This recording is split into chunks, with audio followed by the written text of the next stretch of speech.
Hello, hello. Now, today I would very much like to get through the entire remainder of Pandemonium, but I am not quite so optimistic. So, worst comes to worst, I will settle for only doing one more wing. But I have the entire rest of the night, more or less, and it's only like 2 o'clock now. So, I think I stand a very good chance. Assuming I don't, crash. Yeah. Our queues are terrible, but we're not really out of prime time yet. We're on Aether, and I am playing a healer, so I think my chances are reasonably good, especially seeing as the later raids are going to be more in demand than the first set of 4. One can hope, anyway. Also, I believe that the glamour items from Abyssos are more in demand, if only by a little bit. A lot of people like that offending chess piece. I also like defending chess piece, but tailhavers keep losing, right? So many capes in Endwalker, and it's like, I get it, right? Capes are cool, and I'm very glad that they're added. I just wish they could have been spread out a bit more. Maybe we got a few... My Chocobo. Maybe we got a few more cape sets and Shadowbringers. We sprinkled them out a bit more. The same, I was spoiled in Shadowbringers is basically what I'm saying. Where nothing had a cape. Honestly, capes are really rare until Endwalker. They're still rare if you look at the totality of glamour items in the game. At any rate, last time we began the Pandemonium raid series, which involves us meeting with one Calden. Being given a memory crystal, which randomly and mysteriously surfaced in the ethereal sea, shortly preceding the final days. This prompted us to return to the Crystal Tower, go back in time, and meet with Themis. It's Elidibus. We've already been over this. We then go down to Pandemonium. Pandemonium being a place where they research extremely dangerous creations in the past, the ancients, yada yada, that while they could never be released upon the star, as they are simply too volatile, too dangerous, and too powerful, they do present some interesting research possibilities. That place is in shambles. Something's going on down there that set them all loose, is turning people into half monsters. It's a mess, terrible mess. In the process of doing this, we work not only with Themis, who I mentioned earlier, Elidibus. We also work with one Erichthonius, the son of Lahabrea. Lahabrea, who we know from our time in ARR, and a little bit in Heavensward. We defeat the Keyward, who became a Hemitheos, a mixture of a ancient and one of the creations in Pandemonium, and shortly thereafter find that a more sinister being is lurking deeper in Abyssos, and put up a seal to lock off our progress into that location. Following this, we return to Sharlayan to rest, recuperate, and wait for them to fix the seal. Which, given it's a time travel plot, waiting for them doesn't make a ton of sense, but let's not dwell on that. So, without any further ado, let us get right into it. Ominous.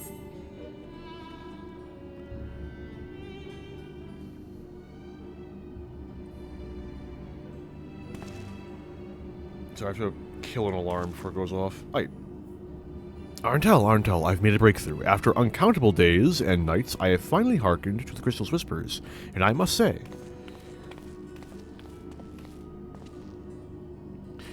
Professor Calden, where are your manners? While I understand all too well your enthusiasm, I must remind you that even the most academically inclined prefer a composed recounting of events. Ah, yes, of course. My apologies, Arntel. Being consumed by my research for so long, I am afraid I've quite forgotten how to engage in civilized conversation. In that case, perhaps we should start from the beginning, with a crystal set adrift upon the ethereal tides, containing the memories of a party yet unknown. They cried out for deliverance from Pandemonium, where the ancients kept volatile creations under lock and key. You yourself witnessed the power devouring the facility from within, and the advent of a divine monstrosity wrought of mythic beast and powerful mage. Fortunately, your martial prowess and the combined magical talents of your companions, Themis and Erx... You're doing my job for me, dude. Goddamn. Combined talents of your companions, Themis and Erichthonius, was sufficient to restore order to the circles of Asphodelos, but the greater threat remains. In the depths of Pandemonium, a presence yet stirs, its intentions and identity shrouded in mystery. That is the issue at hand, is it not? I could have just started the quest immediately. It did it all for me. Since he returned to us, we worked tirelessly to discern the nature of the crystal. In the process, I detected an anomalous etheric signature, which I believe arose from the memories stored within. Analysis of this pattern suggested a feeling of loss or yearning, specifically the yearning to be made whole, and indeed, ambient readings have revealed a faint but identical signature. This can only mean that another soul crystal exists in our time. So, my friend, I must depart and search for it forthwith by tracing the matching etheric signature to its source. I believe it will be a simple matter to find our crystal twin. Professor, will this expedition be carried out only by us, or will Arentel grace us with his protection? I'm afraid he has more pressing matters to attend to, my dear Rusino. I'm gonna go with Rusino. Namely, to seek out the secrets which lie nestled within Pandemonium, where it all began. From all that we have heard, it appears that time traversal from the Crystal Tower is not fluid. That is to say, one can travel in predetermined intervals. It would be prudent to check in on occasion, in case there are any unanticipated changes. As for you, my loyal assistants, I would ask you to remain here and continue cataloging the ancient creations. You can't mean... Do you intend to search for the crystal on your own? Why yes, that would be the most efficient use of resources, would it not? In fact, I have already commissioned a ship and pilot for that very purpose. I trust you to take good care of the laboratory in my absence.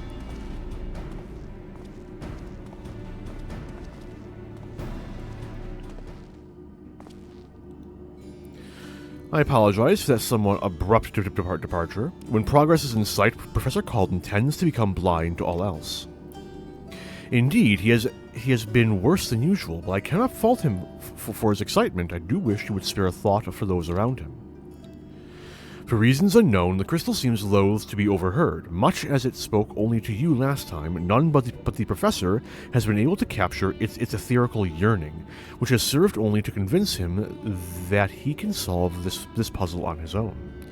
Surely after some time alone, he'll come to remember how valuable we are. The search for this crystal seemed to be a simple enough matter. Let him have his adventure, and upon his return, I'm certain he'll be back to his usual self.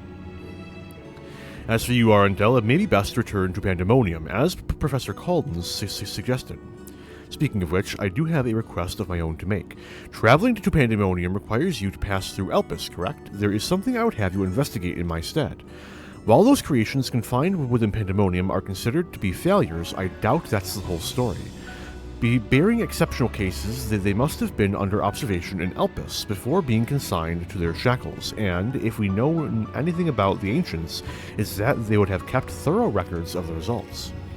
Ah, brilliant. Delving into these records may shed light on creatures Arentel has yet to encounter, if your theory proves correct, that is. While there are no guarantees, it certainly beats the current strategy of rushing forward blindly with only his strength to carry the day. For your own sake as well as ours, please unearth what information you can.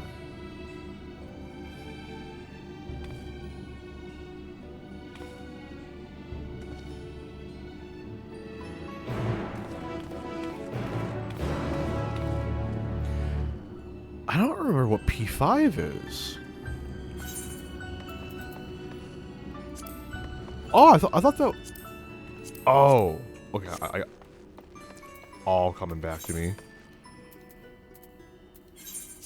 No, yes.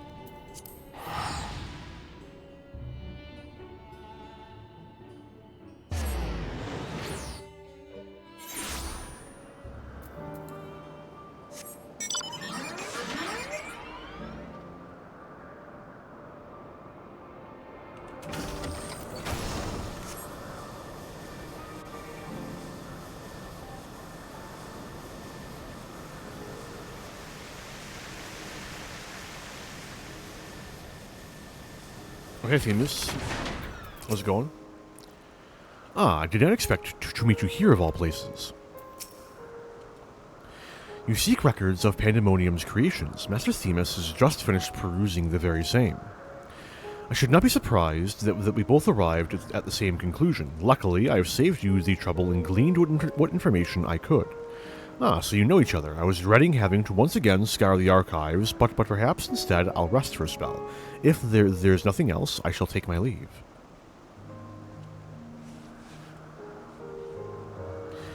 As should we, for I have undone the warding sigil blocking the entrance to Abyssos. I came here merely to chase an idle suspicion while awaiting your return. Fortunately, while Pandemonium's protective wards continue to be assailed by an unknown foe, there have been no fluctuations so great as to make me doubt Erichthonius' capacity to watch over Asphodelos while I'm away. He works diligently to master internment, that he might deliver the creations back to their cages by his own hand. I thought it best to give him time to hone his craft. And since fate has brought us both here, I would ask you to accompany me while I attend another matter. More idle suspicions that I would like to chase down. Rest assured, it shall not take long. I simply have a few questions to ask an acquaintance of mine. Come, he has agreed to meet us near the Nessus to Pandemonium.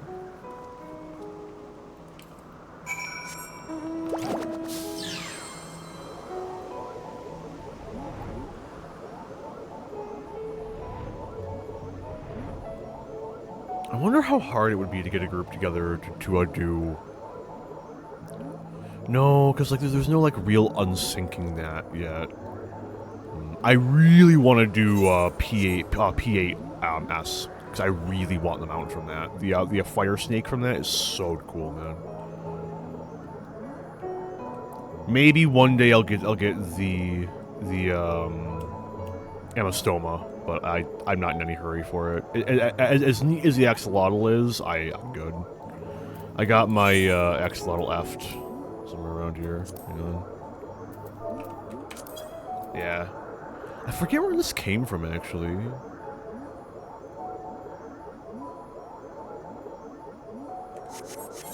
I don't recall what drops it. I think I want to say I got it from a material crate, but I feel like that's wrong. What's happening over here? Oh, it's a map party. Cool. Have fun. Enjoy. I wish you guys many portals.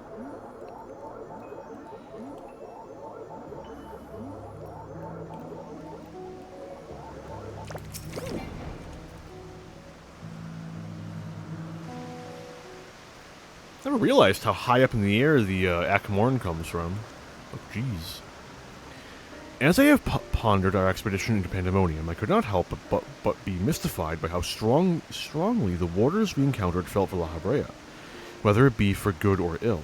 Hesephoros and Erichthonius were two sides of the same coin. The former looked to his mentor with absolute devotion, while the latter looks to his father with bald hatred.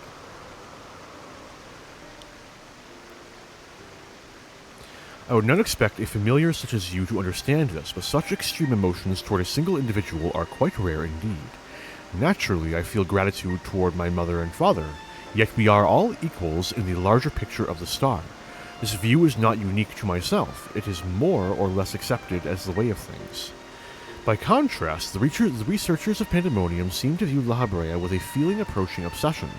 Whether driven by love or hate, they all have been drawn to him. There were many other aspects of the facility's particulars I found troubling besides. I decided the best course of action would be to go straight to the source and pose my questions to a member of the words of La Habrea.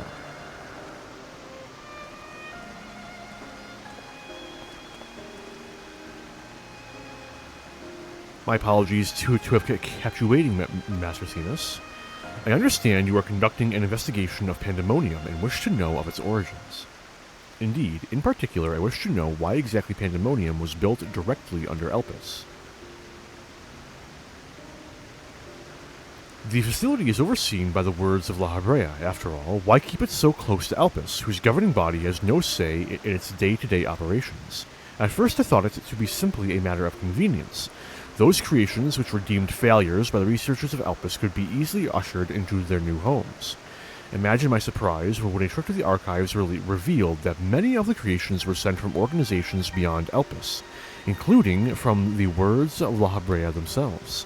Given this, albeit limited information, I cannot but feel that the Academia and Eider would have been a more fitting locale.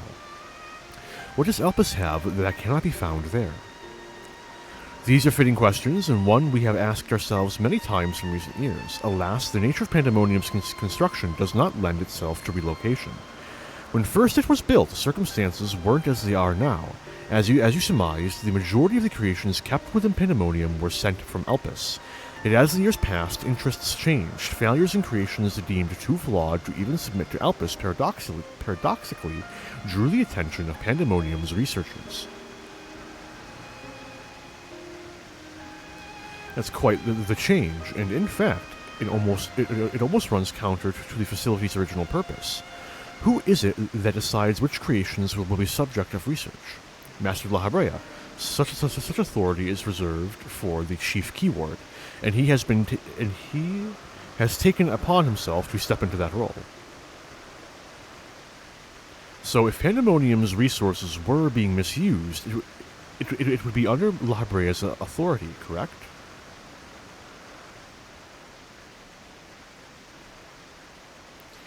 I know not what you are suggesting, but the keywords also hold some sway within the facility. Not even Master La Habrea would be free from their scrutiny. They are duty-bound to report any irregularities as soon as possible. Although I admit, as of late, their communications have been somewhat sporadic, we but recently received a report from one of the keywords stating that all is well within Pandemonium's halls. Really?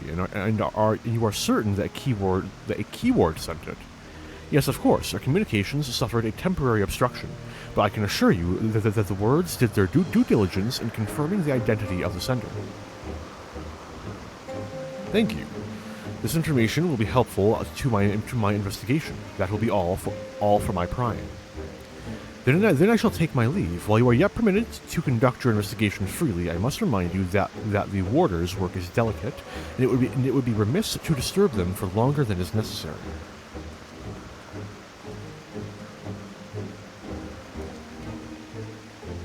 All is well. A blatant lie, into that we can both attest. One of the remaining keywords is most certainly in league with the party behind this. Let us hurry. I know not why our adversary sent that report, but 'tis plain that we must return to Pandemonium with haste.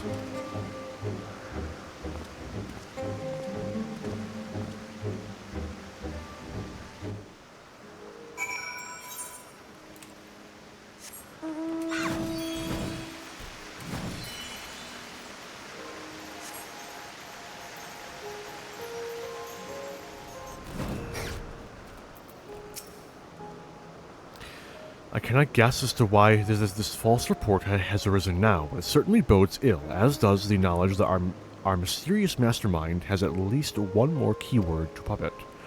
Regardless, they have tipped their hand, and we would be remiss to leave Ericthonius at the mercy of their machinations. Let us hope no harm has befallen him.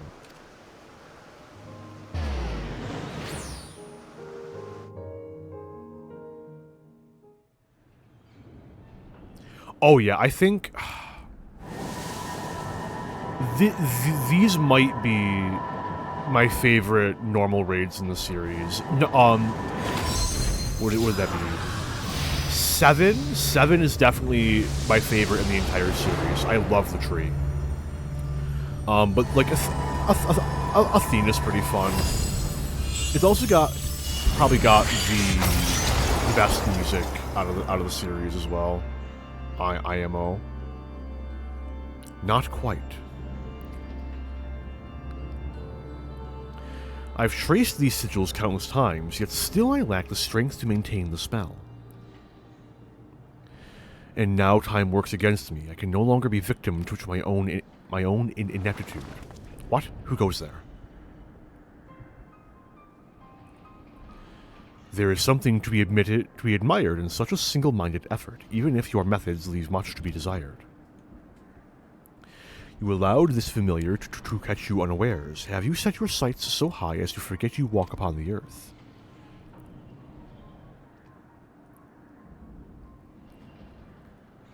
I know this creature, a familiar of the Phoenix, but what that monster is locked away. That it is, in spite of the trouble I went to in freeing it, I might add. Begrudge me for addressing you in this ill-fitting form if you must, but with control of Asphodelos wrested from my grasp, 'tis simply the best I can offer you.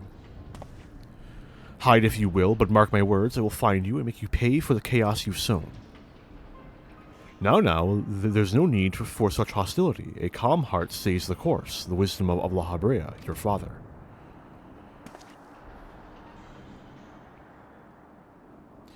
And how would you know what wisdom he speaks? I have heard those words many times, the scolding of a tutor whose student struggled to grasp the most rudimentary lessons, seething with disgust. No. I have not told that to anyone, not even keyword Hesephoros, that can only mean one thing. That still you insist on mocking me. Stop this farce, La Habrea. At last, you move to keep up. Pity that you remain behind and never leave less.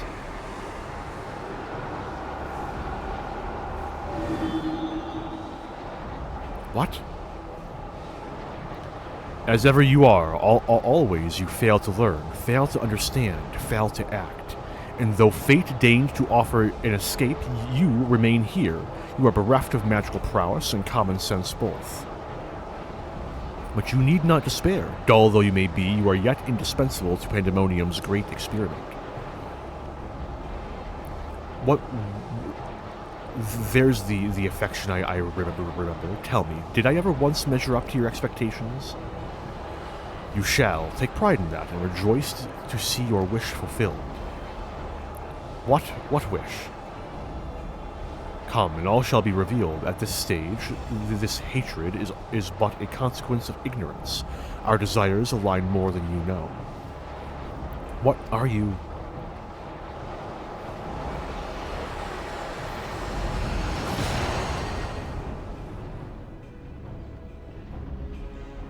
Uninvited guests join our reunion. It seems fortune no longer favors you.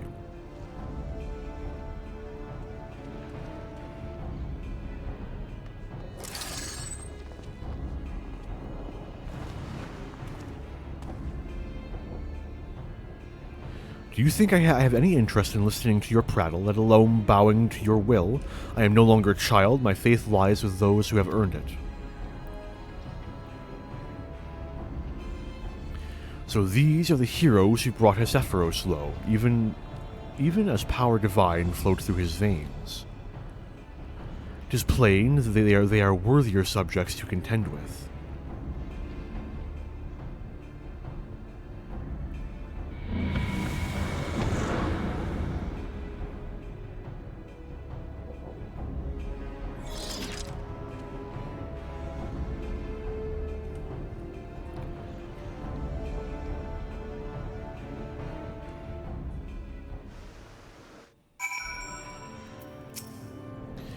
Just what was that familiar after? Thank you. If you had shown up even a moment later, I shudder to think what would have become of me. There's something I must tell you. I know who's behind this. There's but one person who can hold thrall over familiar, creation, and keyword alike. Erchthonius seems to have quite a story to tell. Perhaps we should lend an ear.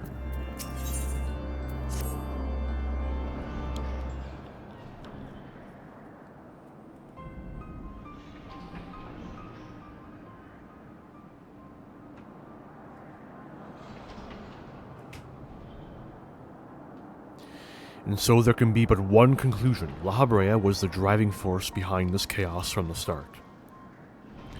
There is logic to that. There are few with the wherewithal to even consider experimentation on such a scale, let alone the capacity to create demigods from man and beast, with the rest of us none the wiser. Considering the magnitude of his work with the Convocation and the words, his relatively minor role as chief keyword comes under little scrutiny.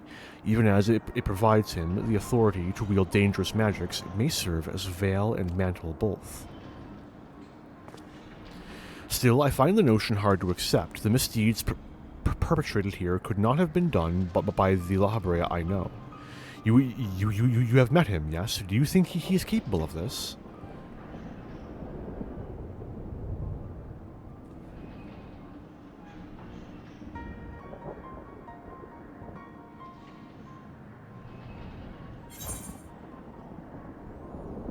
La Habrea is capable of far more than you know.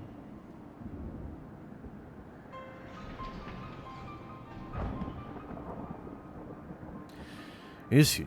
So you believe La Habrea to be a man of few scruples if it brings his goals closer to reach? That alone should be enough, but let me assure you, La Habrea holds nothing so dear as his own ambition. While he may not be one to let emotion stand in the way of his mission, I cannot believe there are no depths to which he would stoop. Although we met but briefly, the impression he left on me stands in stark contrast to your evaluation. Though his methods are ever unorthodox, they seemed guided by a firm understanding of what is just. There's one way to find out for certain. We delve deeper into Pandemonium and pull back the curtain on this mystery ourselves. A wise course. I would not deny the truth if I saw it with my own eyes, even if it was discomforting to behold.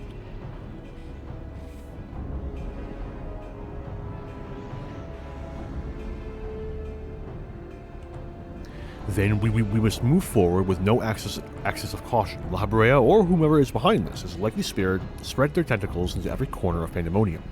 We can safely assume the other keywords won't greet us with open arms. Agreed. Let us make our way through Abyssos, one careful step at a time.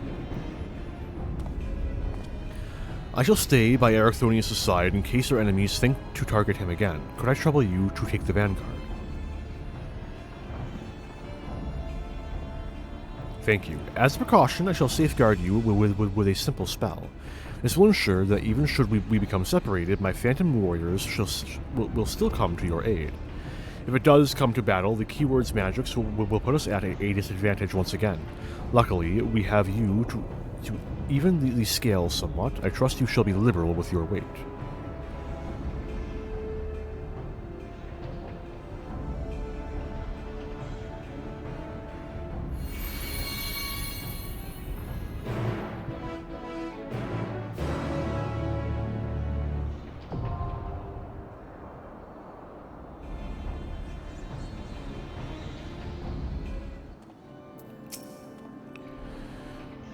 Just what is La Habrea planning, and what role do I play in his schemes? Judging from the demeanor of that familiar, there's little doubt that our enemy has a tight grip on Pandemonium and its denizens. We will be vulnerable. Wait, fifth circle?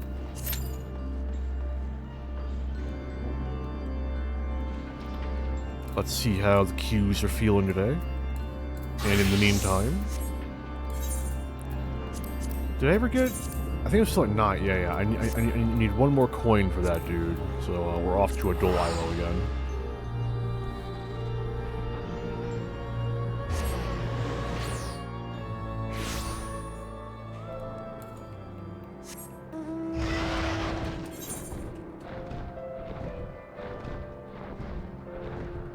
Oh, I'm doing this.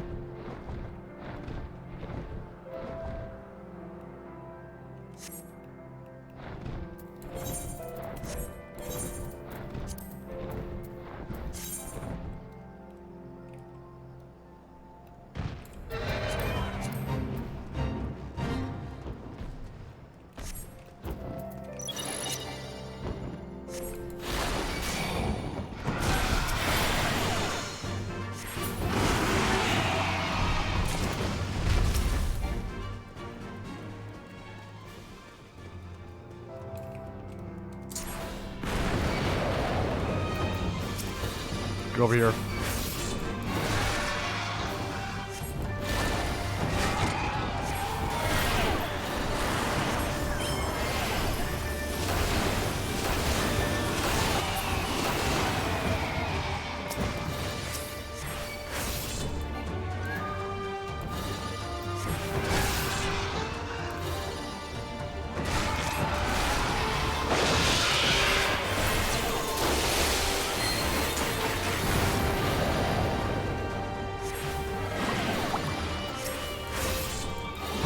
gotta get my bird back out before I get murdered.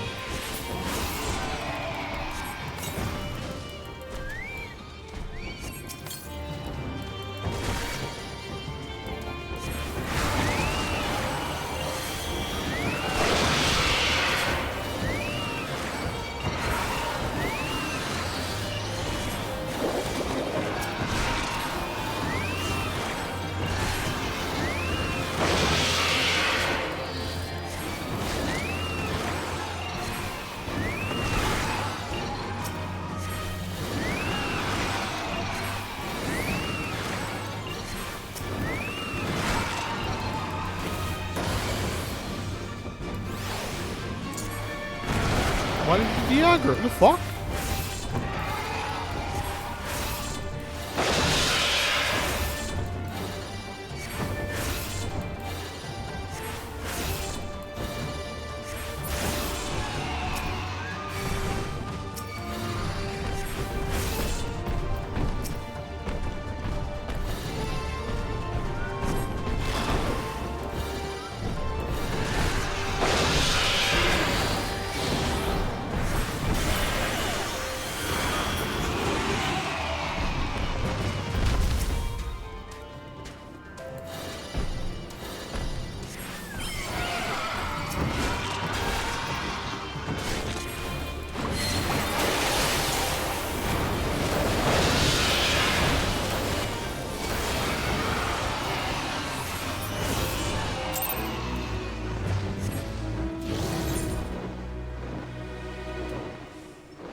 Alright, now I'll go help with whatever the hell's going on over here.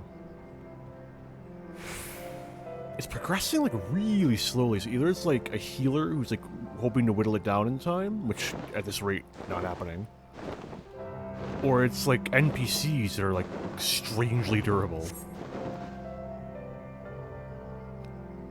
Gotta hope it's a player, because you know I'll be helping them when I fucking rock up as a blue mage and annihilate it. It's just an extremely capable NPC. Unironically impressed. You're doing great, buddy.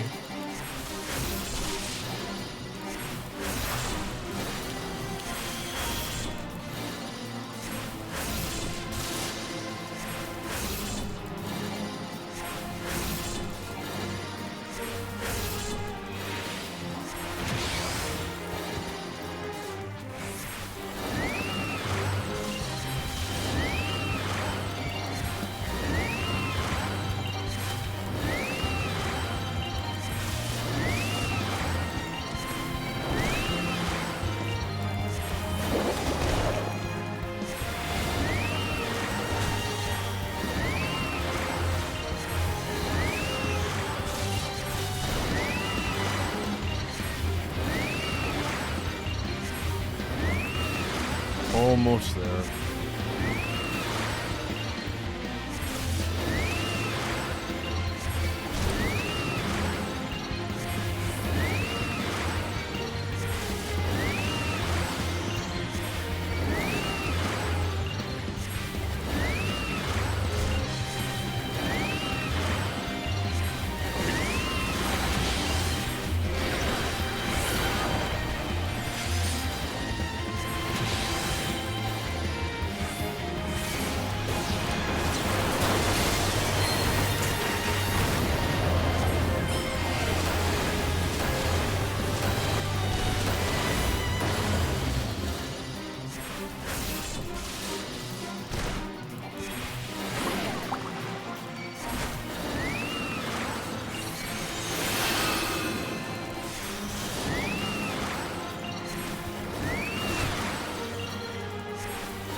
Yeah! Alright. Got all the coins I need this dude. Next up is... wrong book. Next up is this dude. which is gonna take.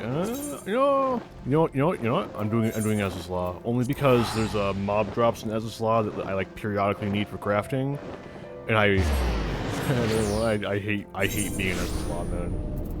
Might as well get it out of the way when I'm like, actively grinding something unrelated to like random crafting that.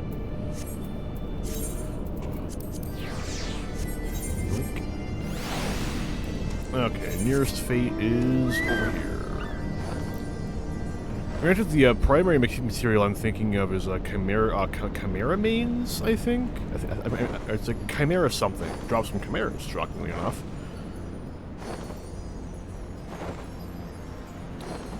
Used in a chimerical felt, I think. At any rate, obnoxious to grind, because like 3 of them spawn ever.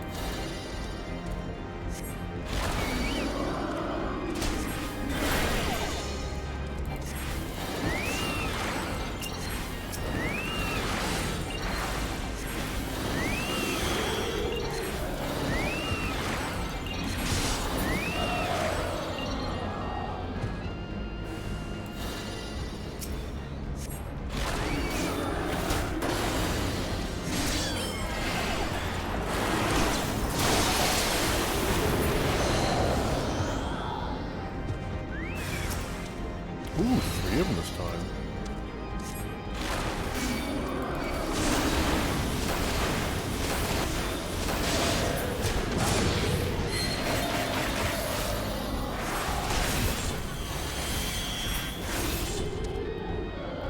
Can we get 4? Nope, only 3. Fair enough.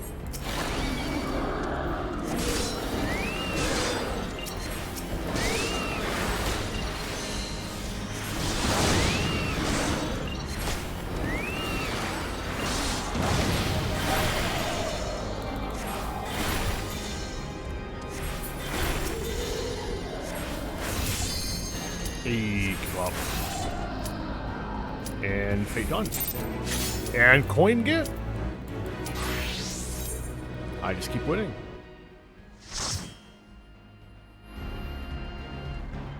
I just need 9 more of those.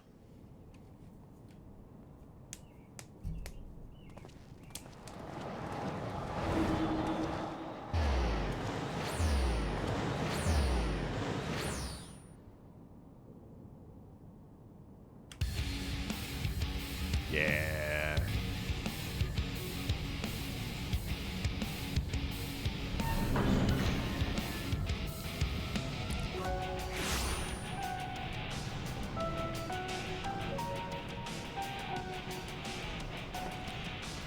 Man, I still need to get Scream for my house, but like it's the orchestration rule is so fucking expensive. I wonder why. Great song. No, I've just never been lucky enough on the drop.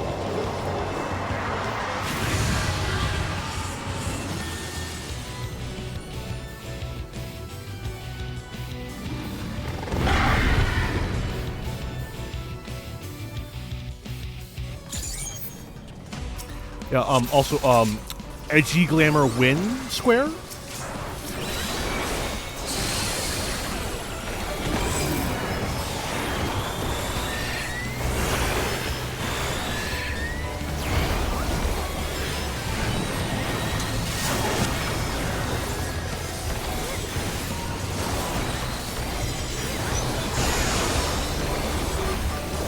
I can't see shit. I'm turning off my,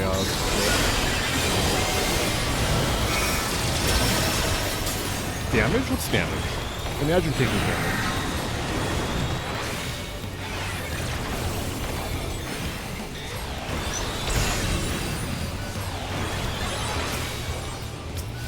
I'd like my, Toxicon back, thank you. Aw, oh, beautiful timing.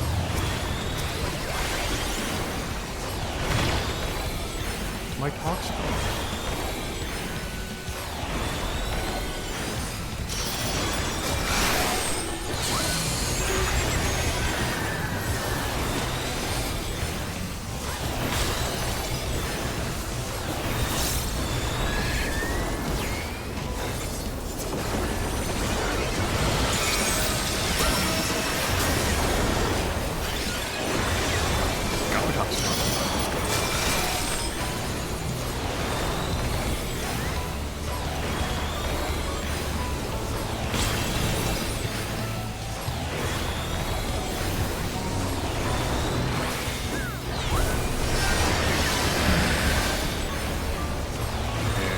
face change. Not yet? Alright, fair enough.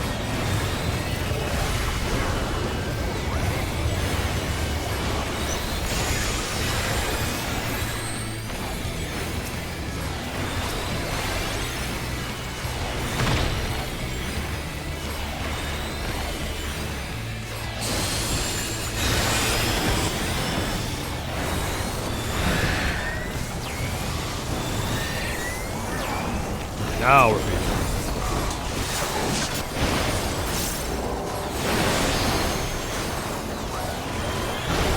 I'm not gonna get a Pandemonium though, am I? Do it. Come on, come on! Ah, damn it. Not quite.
Having multiple stages at the same time is a little busted. Just a little bit. Fuck him up, Reaper.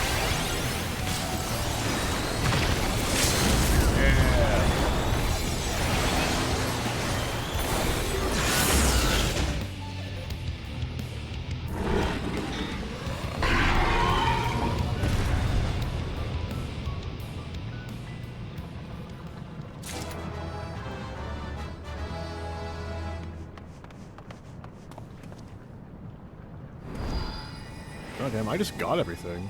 I wonder what the repeat item was that I just couldn't get. Everyone just ditched immediately.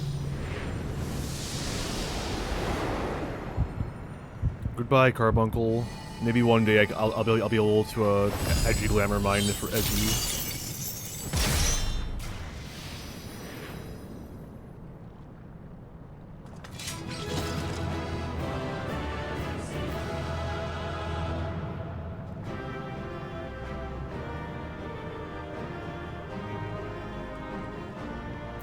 Oh god, that's because my inventory is full.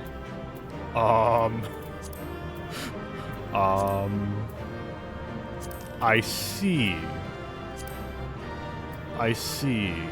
A moment to clean my inventory is required, apparently.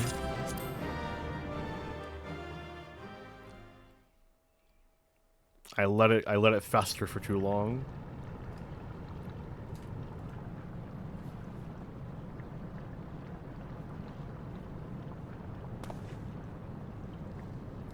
So, this is where research is conducted on creations imbued with poisons and venoms. Erichthonius and I were conveyed not far from here. It seems our foe is finding it more difficult to surprise us. Fortunately for you, since they appear particularly keen to see you dispatched as quickly as possible. Even alone, you are a force to be reckoned with. Part of me is glad you emerged victorious. I might observe you further.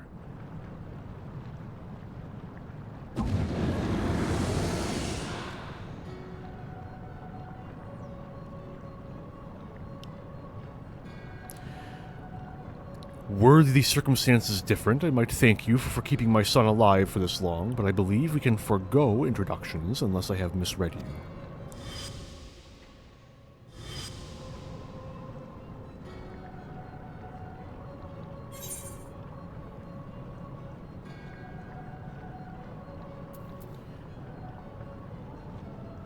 I am all too familiar, Paragon.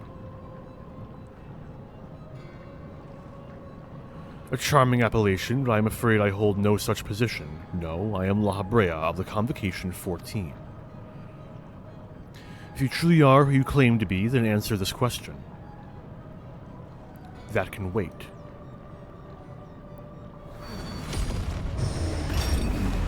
What is this?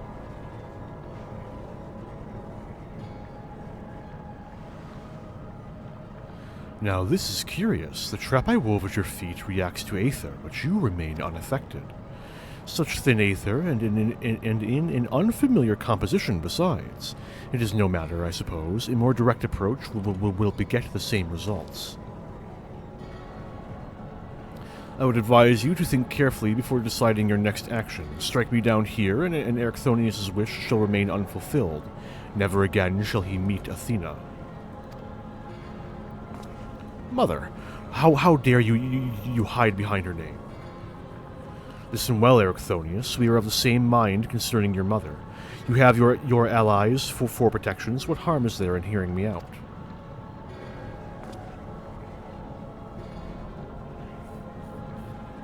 Erichthonius, wait. There is a question I must needs ask first. If you truly are La Habrea, why speak such blatant lies? Bitter in defeat, are we? Say my name.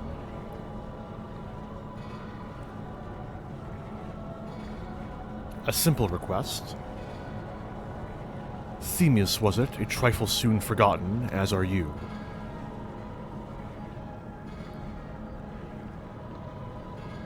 I have my answer. The La Habrea that I knew took pride in the Convocation. It would never suffer its denigration.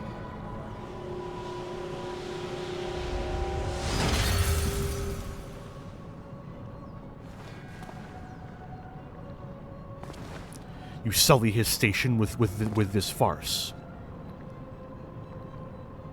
Themis, what are you saying? La Habrea and I hardly saw eye to eye, but I know his voice when I hear it. Indeed, he makes a passing fine imitation in appearance and manner. However, the real La Habrea would never call me by the name Themis.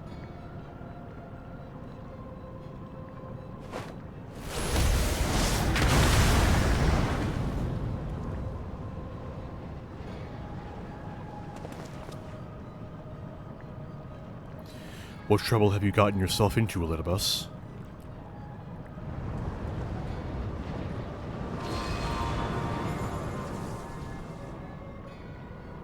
Imposter, you have no right to claim that form, that mask.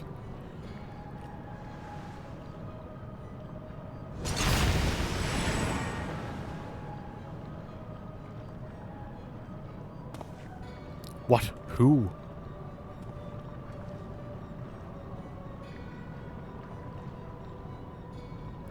'Twas a mask that sickened me to wear. The mask of La Habrea, a man who values his position above all, who would murder his own wife in pursuit of duty. Yet you would assume my name and wield powers that are mine by right. Any worth you may have hinges on that which you so despise. Such trite provocations, I will not be goaded into finishing this ere my work is done. Erichthonius, listen well. I am Hephaestus, and it is I whom you should call father.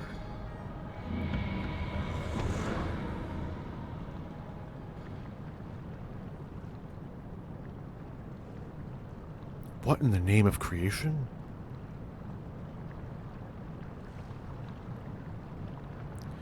We do well not to stand idle while our enemy is about. I believe an explanation is in order, Elidibus. Let us return to safety, so you may provide it.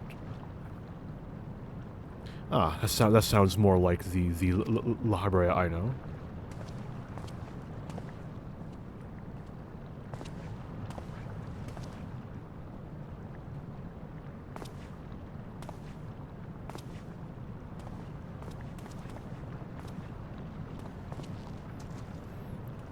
Before we depart, however, I must offer you an apology. As La Habrea said, I am Elidibus, one of the Convocation, an emissary of their will. I knew the whole time. For reasons which do not involve you, it was necessary to hide my identity while investigating this place. Still, that hardly excuses my deception. I had a feeling.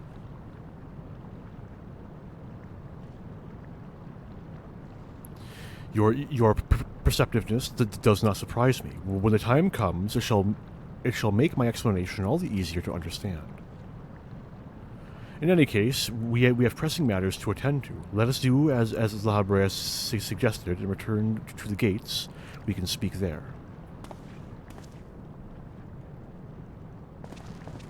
Please help him. Save him.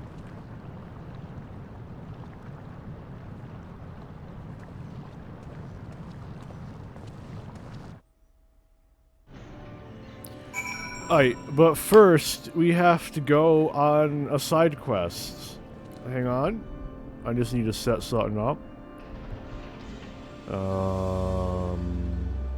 We're gonna add a text element. Yep. Text. Side quests.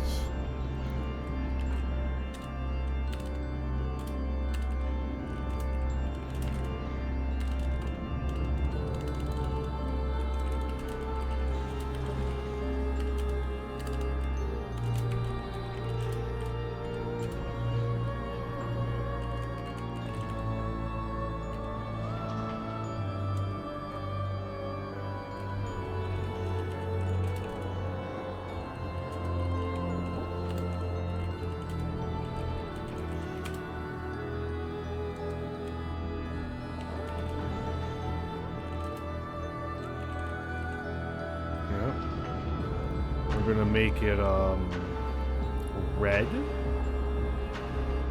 We're gonna take the whole thing and get rid of it and put it over here so I can make sure it's spelled correctly, because I can't fucking trust myself to spell anything. What are you? Oh, it's my my list I have to actually revise. Honestly, I did better than I thought I did. Okay, we gotta make it way fucking smaller. Way fucking smaller. This should do. We're gonna put it right here. Maybe a little further down. Right there. That's barely legible. Hang on a minute. Hang on. Properties. Select.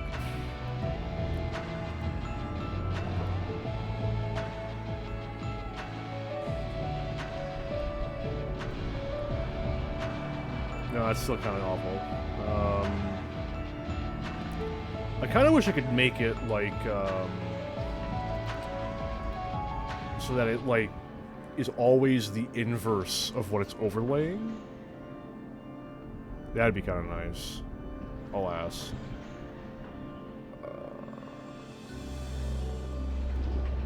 Select font.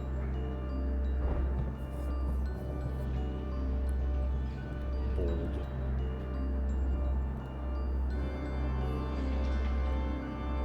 Alright, that's good enough for me.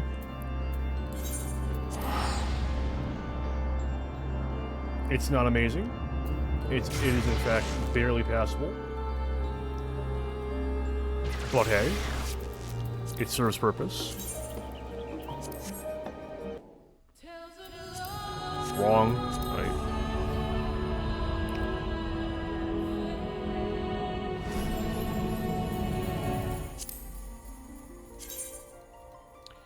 Hopefully this won't take me long. I wish I'd noticed this before stream, if I'm being perfectly fucking honest.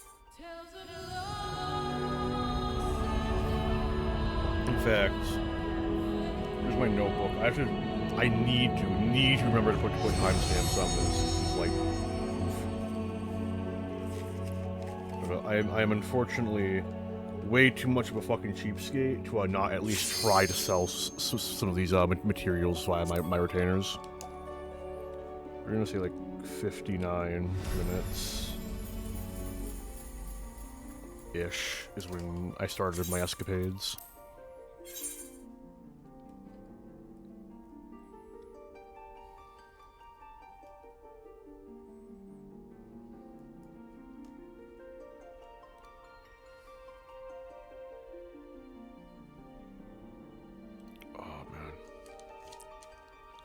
I'm so fucking glad that I'm just about done with the yokai event.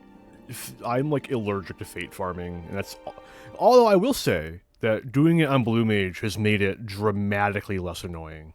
So honestly though, I think like the primary reason for that is just that like I never have to deal with like losing access to abilities. Oh, you know what? This is the perfect excuse to show my house and stream.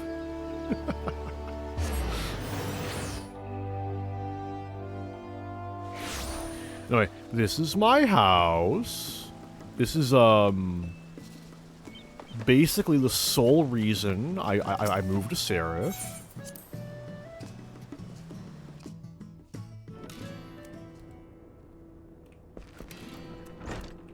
This is my collection of alphas. Whenever I get one from Quick Ventures, I just pop them here.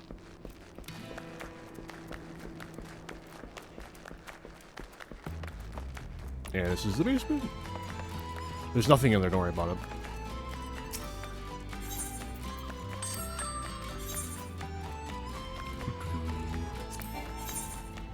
Oh, fair point. So I'm with my inventory. Sort. Okay, this is gonna be worth nothing. Just sell it. Same goes for this. This is probably also nothing. Not shocking. No.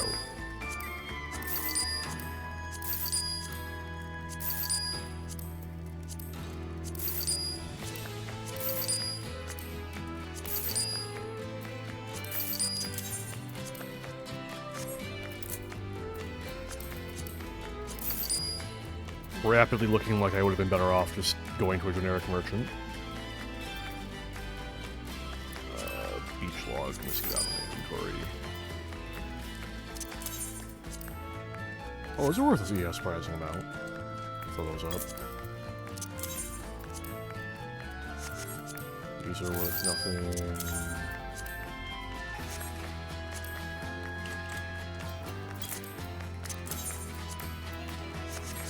More than I was expecting, but still not worth it. Animal skin and hide can go away. Elf goat skin usually sells for a bit, and not enough to justify. Or hide. More than I was expecting, but not worth it. Raptor skin can go. I need that. Animal sinew. I'm glad to see it's cheap, because that is annoying and annoying as hell to farm. Ram horn. This is what I was expecting. Antelope. Stop. Stop. Elf horn. Yeah, that's not surprising. Put it up to 300. You need elf goat, or the glue you craft from that, like, surprisingly often. Like, even, like, really late, too. Not quite so shocking as how late into the game rubber still shows up. Or like natron, fucking natron. He's still using natron like level 80 recipes. That fucking caught me off guard. Oh, stop. Get rid of it.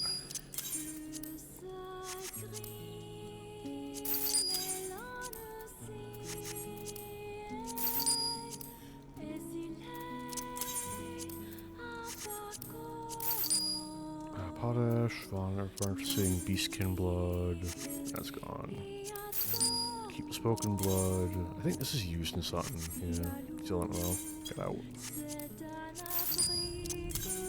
This might be the worst, the hands down, the worst part of Fate farming is having to fucking clear out all these random mob drops in my fucking inventory. Landtrap leaf. Gone. Bat wings. Gone. What is this worth, actually? Yeah, not enough to worry about. Get out.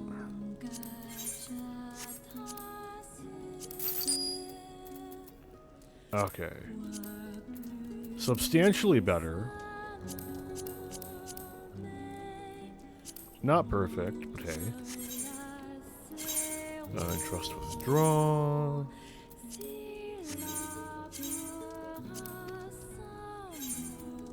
Okay, now I can take this. Fuck you. Sell items in my inventory. Worth literally nothing. Thank you so much, Retainer. I appreciate it. Put away all my nifty raindrops. There we go. Now my inventory is dramatically less awful. I can throw away some of these fate drops. Got a lot of these.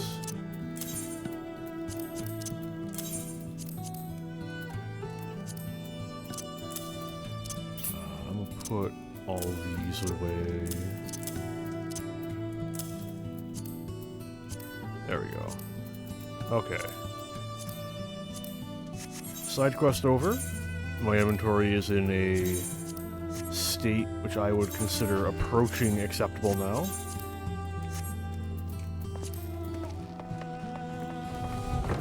It's a war room. Also, this. You do not want to know how obnoxious it was to do this. I learned how to float things just for this.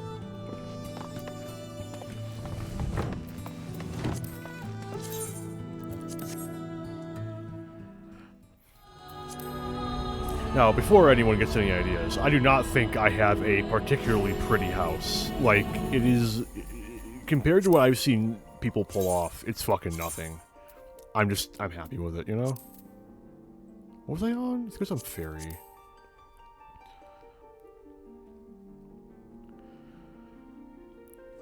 Like, it is actually mental, the kinds of things I've seen people pull off without the housing system in this game.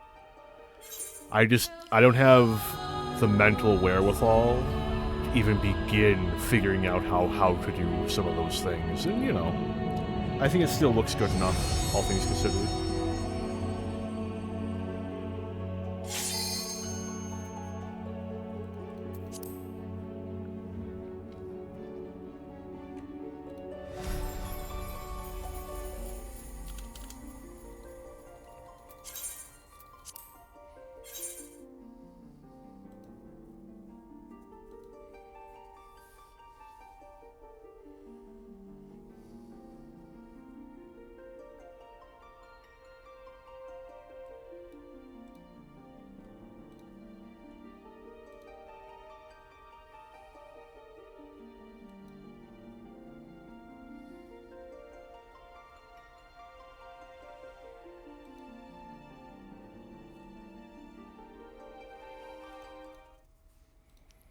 Okay.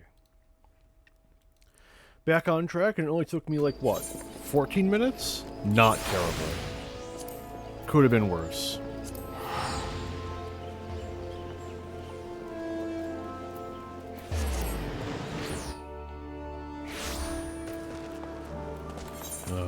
Resume? I'll turn the text off once I'm, like, back in Pandemonium.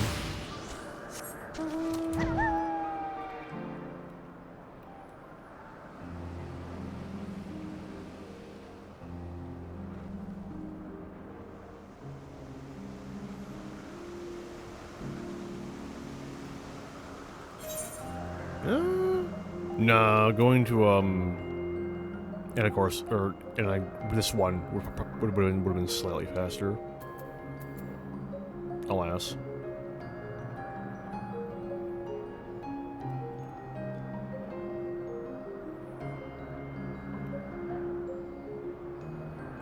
Could have been worse. Could have chosen the 12 Wonders.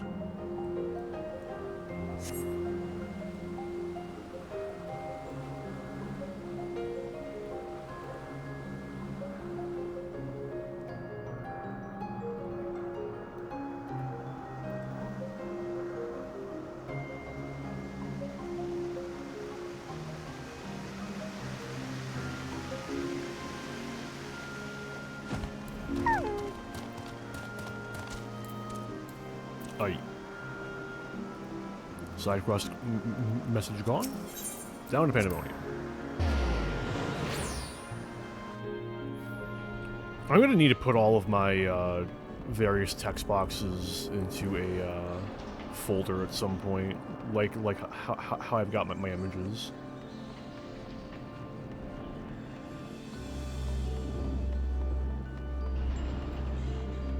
Oh, stop.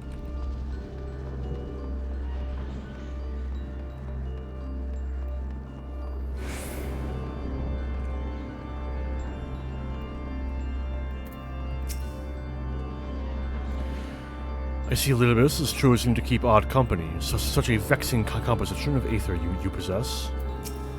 I still don't understand. As you are aware of by now, I am known as Abyssos. After my dear friend Azem and I detected irregularities in Pandemonium, we decided the best course of action would be to hide my station as I conducted my investigation. I'm sure La Habrea as well is eager to find out why I hid who I was, so I shall save that story for later. First, I would like to speak of you, my friend. Although neither Azem nor I had ever met you in the flesh, you came with his highest recommendation. That alone was enough for me to accept you as an ally without question.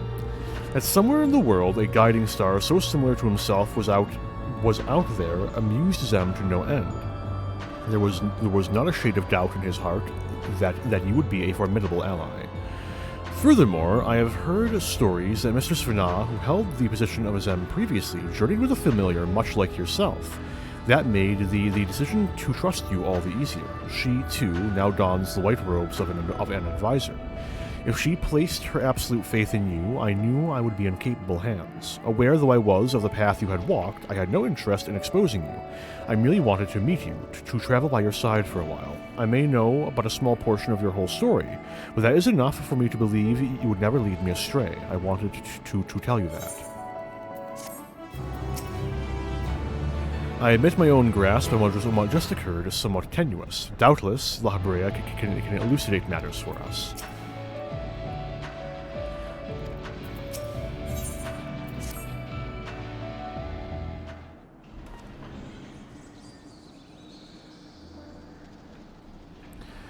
I don't know how long it's been since last we spoke, La Habrea, and truth be told, I had hoped we never would again.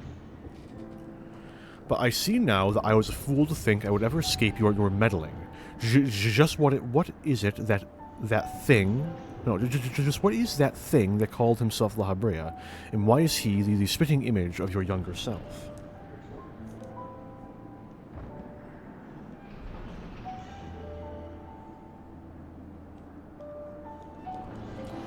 I find it hard to believe you only just now found out such a being was wreaking havoc in Pandemonium.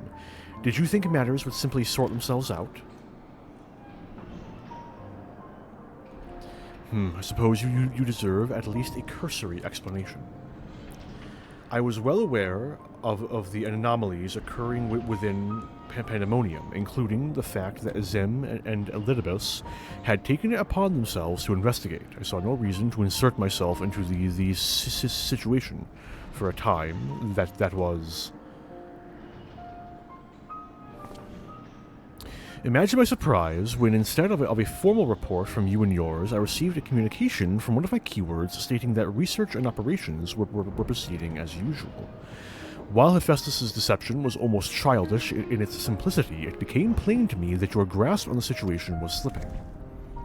So you knew of his existence from the beginning. I can hardly imagine that he would suffer another to masquerade as one of the convocation, not without good reason at least. As you well know, the name La Habrea is but a marker of my station. It is not the name I was born with. Hephaestus has claimed that for himself. I cannot fault him for it, as he is my other half, in a manner of speaking. He knows all that I know, my equal in every way, yet within his heart is naught but greed, envy, and desire, all the emotions that we are loath to acknowledge within ourselves. If what you say is true, what purpose would such a being serve? He is the product of an experimentation gone awry, a reminder of the days when I was yet young and reckless. I thought him sealed away for good, but it seems time has a way of unearthing the shame we bury. When he spoke of my mother, he looked at you with venom in his eyes, blamed you for her death. Tell me, was he right to do so?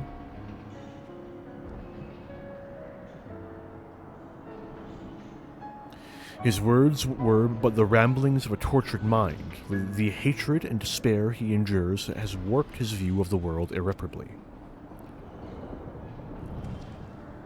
And now that he has awakened, he must be put to rest. If he succeeds in breaching Pandemonium's protective wards, he shall invite disaster unto our star.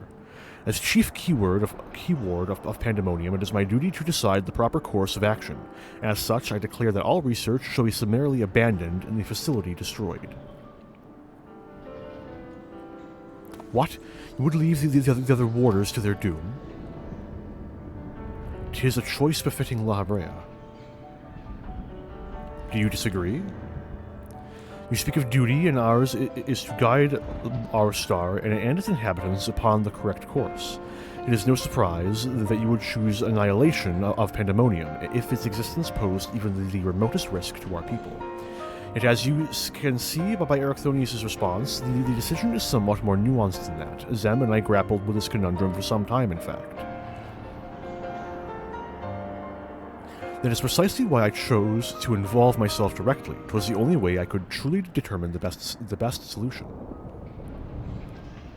And you need not trouble yourself with that further. The chief keyword must prevent the worst from occurring, no matter the cost. Your feelings, Elidibus, are of no consequence. Have you taken even a moment to consider another path? No. You've spared nary a thought for aught but yourself and your duty. You have no idea of the trials we've endured, the foes that Arentel has stood against.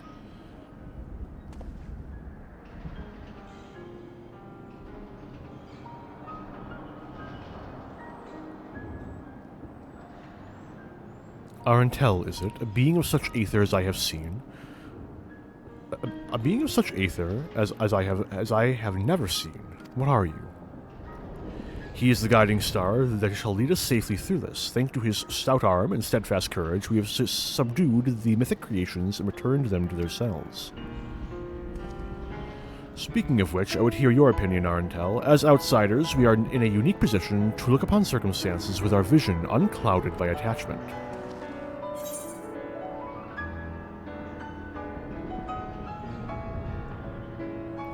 It is too soon to give up on saving the others. Agreed. We still know next to nothing about Hephaestus, and I highly doubt La Habrea has been forthcoming with the truth. But we've managed to regain control of Asphodelos. He must be made to see that there's merit in continuing on this path. I have it. Speak in your official capacity as Elidibus the emissary. Judge which approach is more sound, and even La Habrea would be compelled to listen.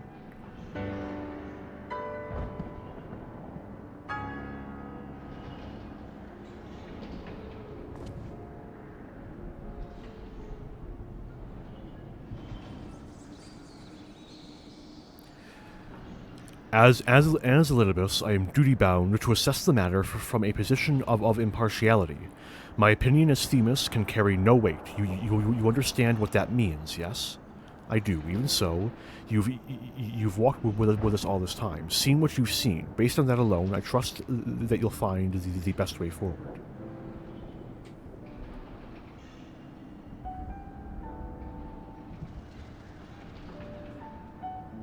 Very well. Then in my capacity as emissary, I shall state my judgment. At present, there are merits both in destroying Pandemonium outright and in taking time to rescue its researchers, and neither is yet an impossible task. Therefore, I judge that the most measured choice would be to continue upon our present course. We delve into Abyssos, interring any mythic creations we encounter along the way. You have yet to witness Arentel's might and Erechthonius' resolve. I would ask that you see our capabilities firsthand, and only then decide if our endeavor is futile. If such is the will of the emissary, then I shall obey. However, if indeed I find your strength to be lacking, I trust there will be no objections to the immediate destruction of Pandemonium. You needn't worry about that. We won't fail.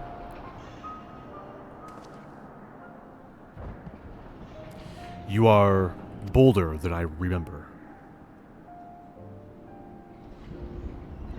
And you've been more tedious than I remember. Arentel, come find me when you've finished.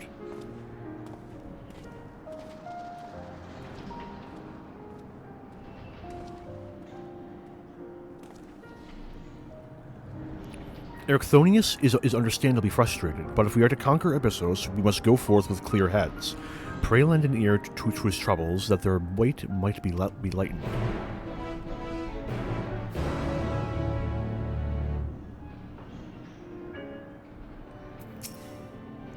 You have done all you can with words, only your actions can convince me now. Despite recent developments, our plan remains unchanged. Pray call me Themis for the time being.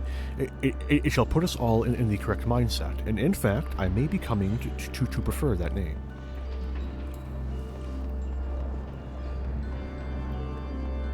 Why'd you have to run so far away, Erechthonius? Surely one chamber would have sufficed.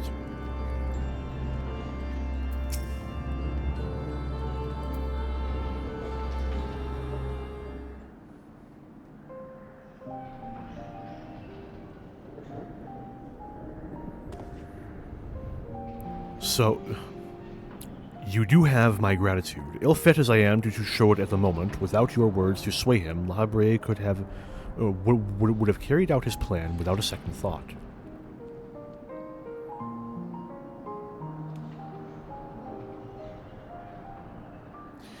When at first we realized the creations had slipped their bonds, the other keywards did all in their power to restore order. Even though they could have chosen escape, they remained to aid their allies. I'm certain not a soul among them would wish to see this facility erased from the world, and they don't deserve to be abandoned simply for carrying out their duty.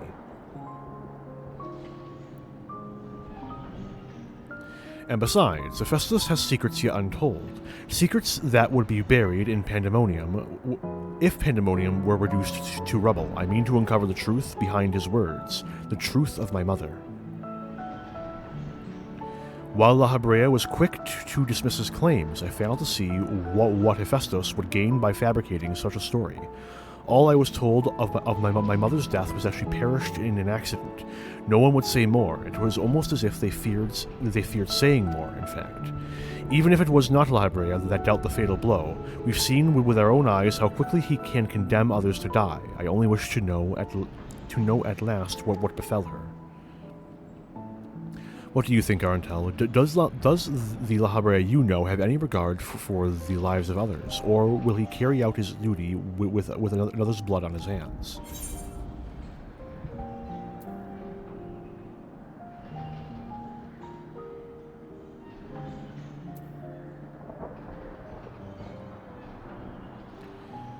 I have no idea what he might be like in this age. This age? Just how long has it been since last you met? Regardless, I'd like you to try and view him as he is now. Another opinion would be much appreciated. But it is plain that there is much to consider. Thank you, Arentel. It's easy for me to get carried away by emotion where he's concerned. We should focus on the task at hand, proving to La Habrea that we are capable of saving Pandemonium and its keepers. The most convincing way to do that will be to regain control of Abyssos.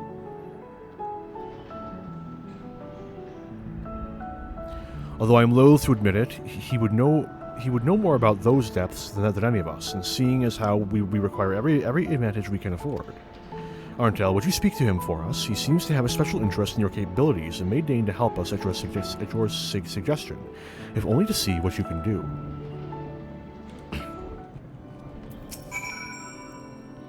Researchers of different layers seldom contact one another unless work is involved, and I know next to nothing about the keywords of Abyssos. Any morsel of information La Brea can offer would be a boon. Out of curiosity.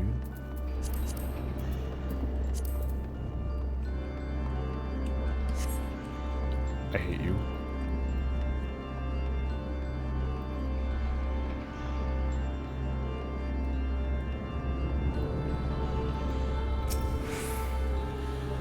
Despite recent developments, our plan remains unchanged. Oh, okay, that's the same dialogue. Hello, Library. Library.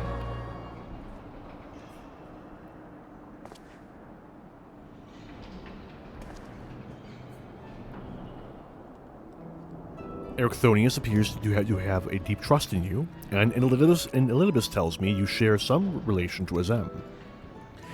Your unusual aether does not mark you as a familiar. It is unlike anything I have seen, even among the countless concepts I have observed.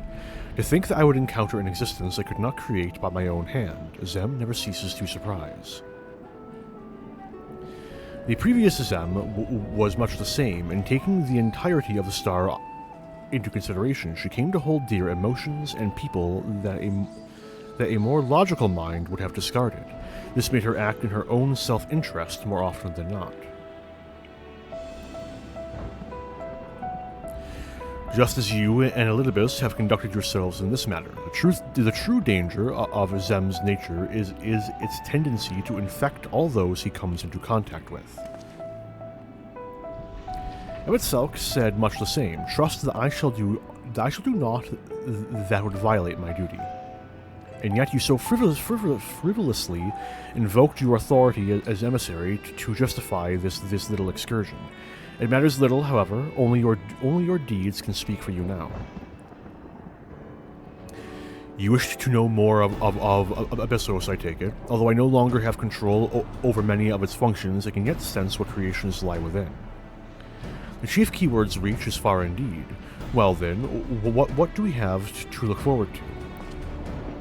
I sense no creations of note. Perhaps they've been made into fodder for experimentation, or perhaps they have been transferred to the deeper circles. Yet Hephaestus would never allow you safe passage. He has left a trial for you to overcome. I speak of Hegemone, keyword of Abyssos. Although her presence is stained with marks of corruption, it is unmistakable. I knew her as a woman gifted in magic and blessed with a highly logical mind. While I can sense those qualities within her still, there is something else at work.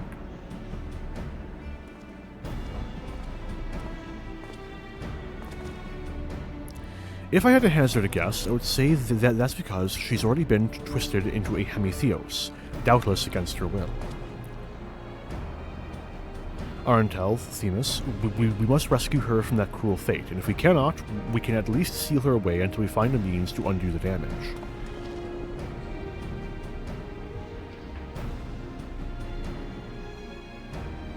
Your allies make you bold, Ericthonius. I very much look forward to seeing how far they carry you.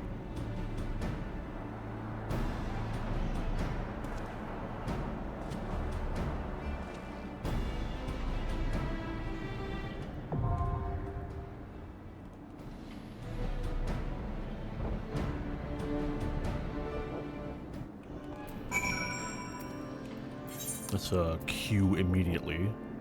6th. Now we prove our strength. Only then can we free the other warders and unveil the truth hidden in Pandemonium's shadows. Let us not change a strategy that has served us so well thus far. Bring Hegemone to heel, Arntel, and Ericthonius and I shall inter her when the time is right. Hegemone was a woman of reason and logic. She would never be swayed by Hephaestus's wretched schemes. I hope she was not made to suffer overmuch. And just like that, Back to Abyssos. That's a good sign.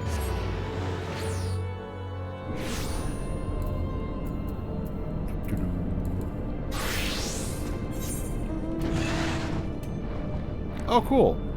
Just in time to do the exact same fate again. Love to see it.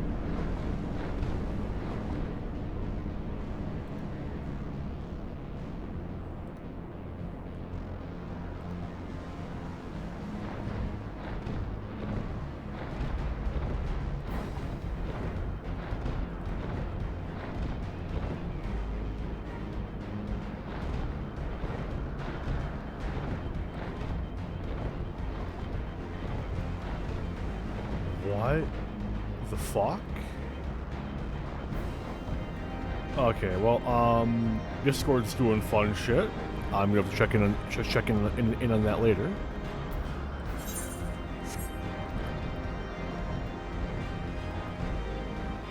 I look over to fucking see if anything importance happened, and I get fucking hit in the face with a Discord trying to fix what ain't broke.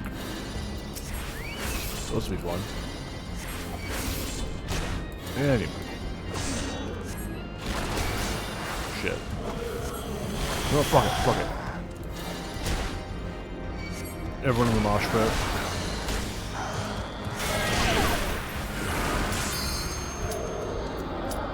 Well then. No. God damn it.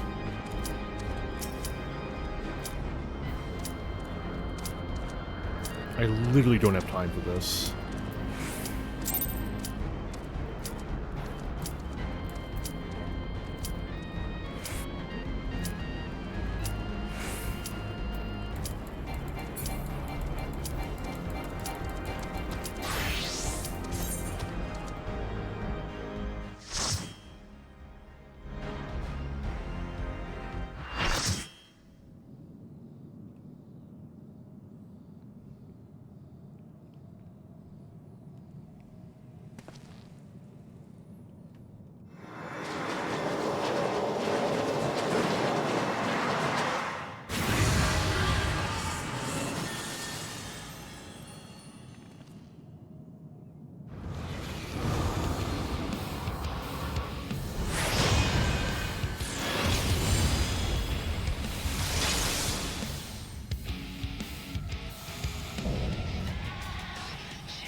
Oh no, they're still.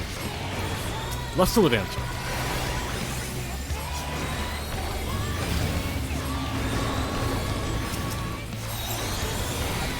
I tried.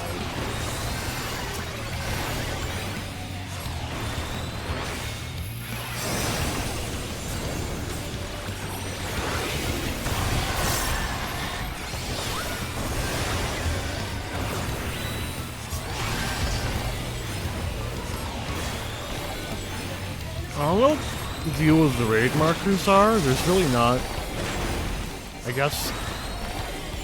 No, I can't think of a good reason for it, honestly.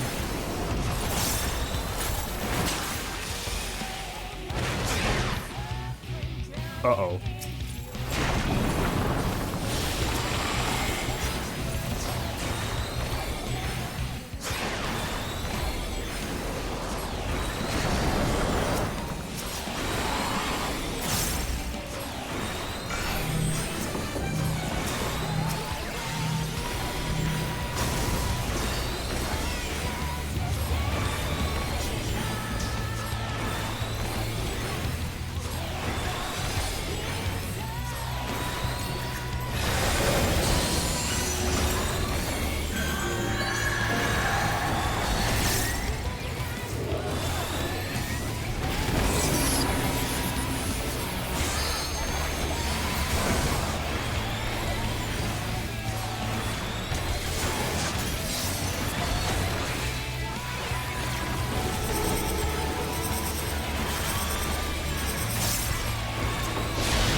wrong tank? Oops, my bad.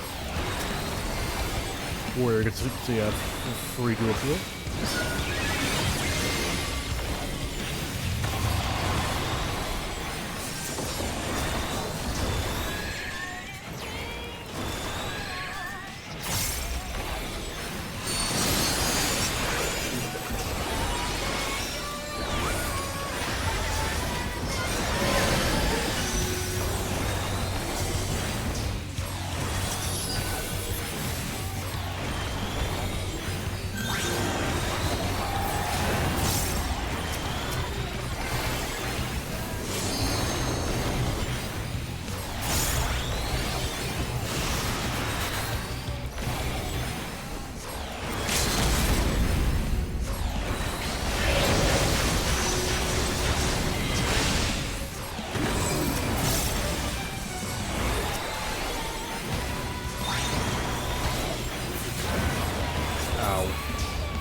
Didn't matter. I remember when this fight was actually challenging. Alas. Those halcyon days.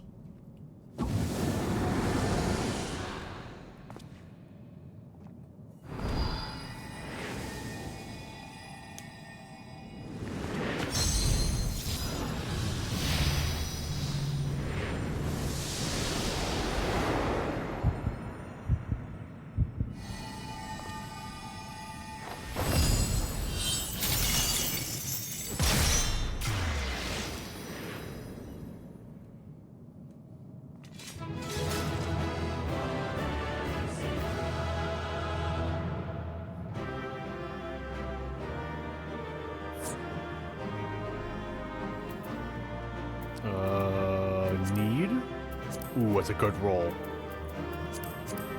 I'm not gonna get it. Some fucker here rolled like a 99, but I think if that's the fuck, I knew it. Give me to the Dark Knight. I like their I like their portrait a lot.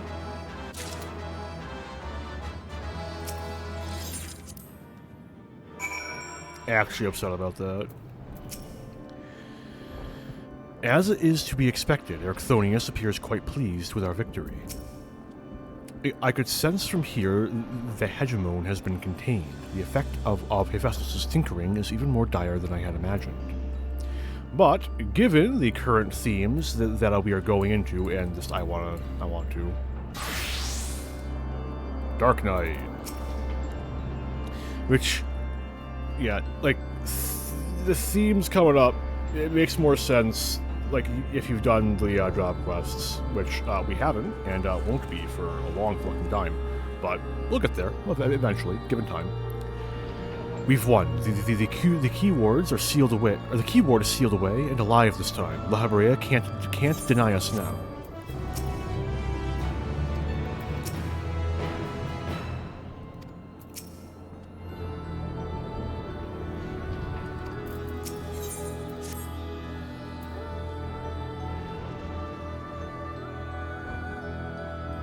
It may make my queues a little worse, but I just want to play A, I want to play Dark Knight, and B, like I can sit here and make excuses. So our plan was a success, although I hardly need to tell you that. Hegemon has been sealed away, and now you have no choice but to admit the merit in our methods. You have the right of it. I am not so petty as to deny the achievements of those I've squabbled with, no matter how strongly we disagree. Moreover, this being, Aether's thin as retreating mist, unable to wield creation magics, yet powerful enough to subdue a Hemitheos, has made this ordeal far more interesting. Then we have your leave to continue. As for that, there is one among you whose very presence puts the others at risk. 'Twould be best to proceed without him, for failure would have consequences that reach far beyond Pandemonium.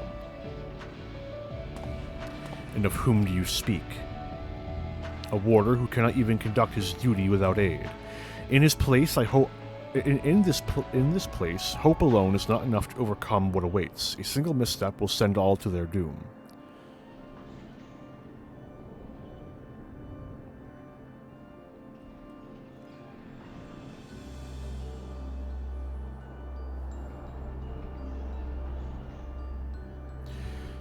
So long as we each do our part and look to the allies by our side, even a neophyte can uprise his companions. That's something that our intel and Themis taught me. While I do not wish to express any bias, I am inclined to agree. If my investigation has made anything clear, it is that we are together greater than the sum of our parts. And hope has brought us this far. If it drives us to seek the right path and to act before that path lies closed to us, then tell me, what is it you hope for?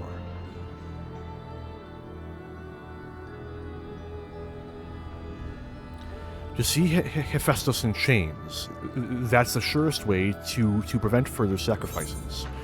I'm aware that destroying Pandemonium would rid us of him, but the cost is far too great. And I admit, I wish to know how he means to resurrect Athena.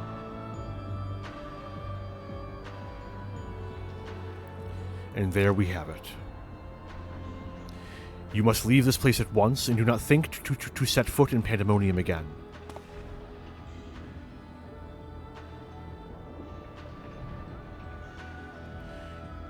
You are capable, that much is plain, yet Hephaestus cannot be suffered to live, and I shall not allow his talk of resurrection to poison mine or anyone else's mind. Life flows in a cycle, this is known. All souls return to the underworld, and Athena's is no exception. She has likely found a new vessel and a new journey to embark upon. You cannot be ignorant to the folly of Hephaestus' words. Even were he to breathe life into a body, the soul contained within would not be your mother's. What if our knowledge is imperfect? What if Hephaestus has discovered something that no one else has? He knows all that you do, understands the bitter reality of the world. He wouldn't pursue the impossible. Think, Erichthonius. I've already explained that he is merely my twisted reflection. Is it worth bringing back your mother if it means others are used and discarded like tools? Is it worth it to see her once more? Now you measure the worth of your colleagues' lives. What was that foolish braying about saving them? Merely a performance to hide your childish devotion to your mother? Please, such barbs will get us nowhere. We should first discuss. You would call me fool, you who murdered your wife in service of your ambition, for the sake of the star, no doubt. Oh, I can hear it again, that voice inside my head. I know who to follow. Hephaestus, father. Mother, oh, I love you so, and this voice will guide me to you.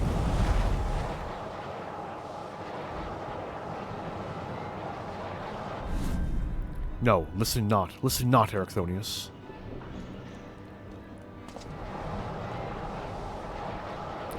Apologies. You taught me that a calm heart stays the course, but I could never grasp the rudder.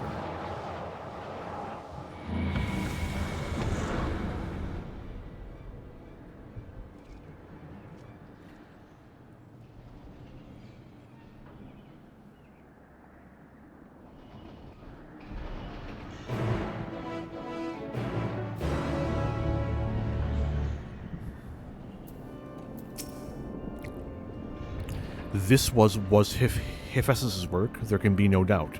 It seems he learned from his previous failure.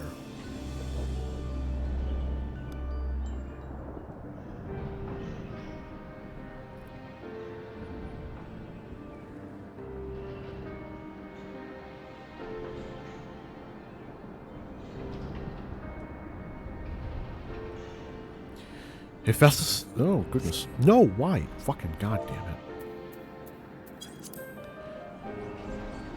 Hephaestus is cunning despite his warped mind. Whatever took hold of Erichthonius, it made short work of his reason. From the moment he laid eyes upon me, I could sense his hatred and rage simmering below the surface. 'Twas but a matter of time until it spilled forth, and that was when he fell into the spell's embrace. A magic woven with such skill that Erichthonius himself failed to notice until it was too late.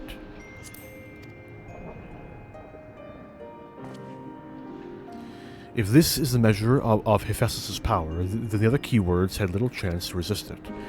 We saw his work during our encounter with Hesephoros. Doubtless Hephaestus' magics fed his ambition and envy until there was room for naught else in his heart. And there was something else besides. Did you not feel the presence of another?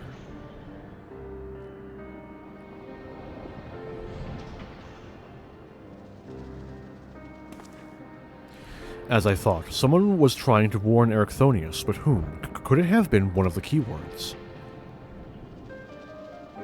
Alas, their warning arrived too late. I had already provoked Erichthonius past the point of no return. I bear the burden for this failure. In my stubbornness, I could but scorn the boy, and Hephaestus knew that. And now I dread to think of the ordeal that awaits him due to my rashness.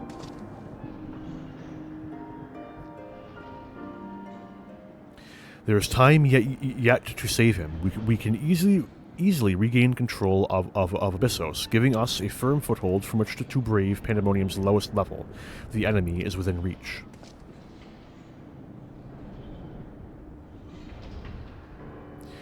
Just as with Hesephoros, Erichthonius is in danger of being consumed by Hephaestus' spell. However, I have faith that he will not easily lose sight of himself. The way forward is clear. La Habrea, pray tell us all you know of what we shall find beyond an Abyssos. I can only assume one more keyword lies in wait. The deepest level of Pandemonium is called Tartaros, and your passage shall be challenged not only by a keyword. Hephaestus has laid traps in every corner of its halls. You have no hope of surviving far past the threshold. That, I expect, is where our intel shall shine. His dissolute aether shall allow him to slip through the traps unimpeded. We saw it when Hephaestus' spell had no effect, and doubtless even he has yet to devise a countermeasure.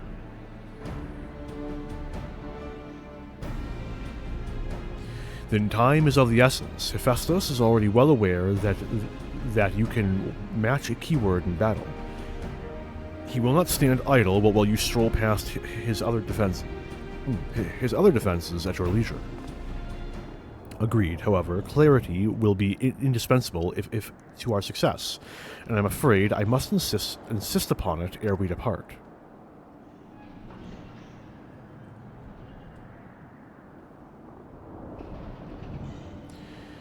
We have yet to discern to what ends Hephaestus would use Erichthonius. If you know, I would ask that you enlighten us. And then there is the matter of Athena. Why do you so fiercely rebuke Erichthonius' feelings for his mother? While I understand the very thought of resurrecting the dead is anathema, you act as if grief over her passing should be equally so. How are we to grapple with what plagues our friend and drives our foe if you refuse to acknowledge it?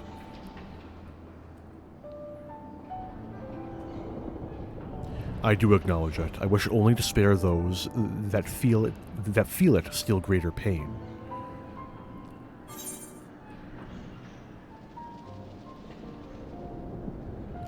And so you drove your own son over the edge.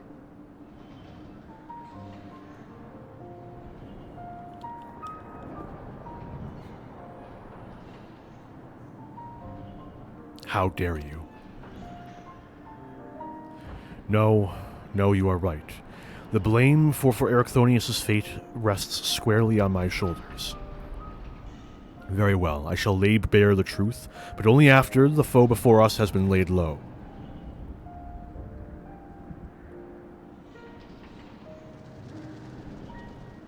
The remaining keyword is She has served in Pandemonium since its inception, and her affinity for magic is peerless even among the keywords.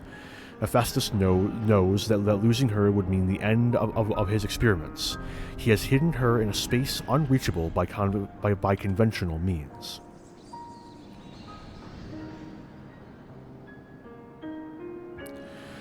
But your presence makes mockery of such barriers. The scarcity of your aether means it will be trivial to send you directly to...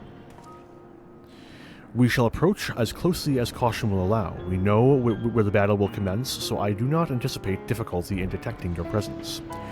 From afar, I shall do my best to provide you with ground on which to fight and phantom allies to aid you. As for the internment, I have yet to think of a foolproof method. Interment shall not be necessary. From here I can sense essence, but it is scarcely recognizable. Hephaestus was more ambitious with her than he was with Hegemon. She has been transfigured such that barely a scantling of herself remains. We can but take comfort in what a mercy the underworld will be to her.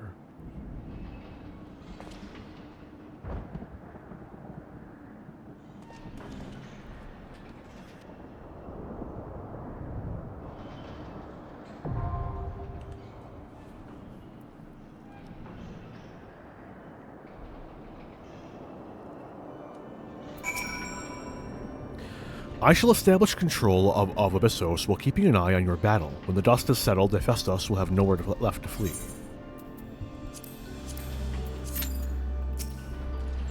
I sense that Hephaestus has come close to perfecting his image of a hemitheos, which means his research is in its final stage. And we are queued. Which means it is time to return to as is law, and redo the same fate for the third time, except this time, hopefully completing it, instead of killing exactly one enemy.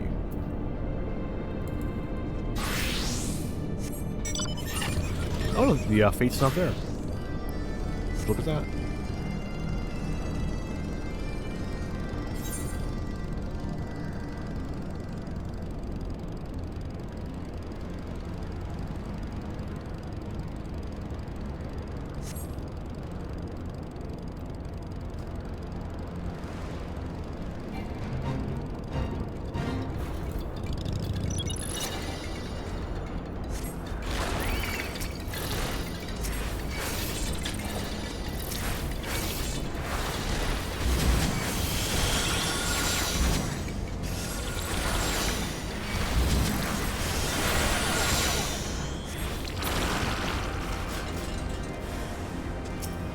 Why do they gotta spawn so spread out, man?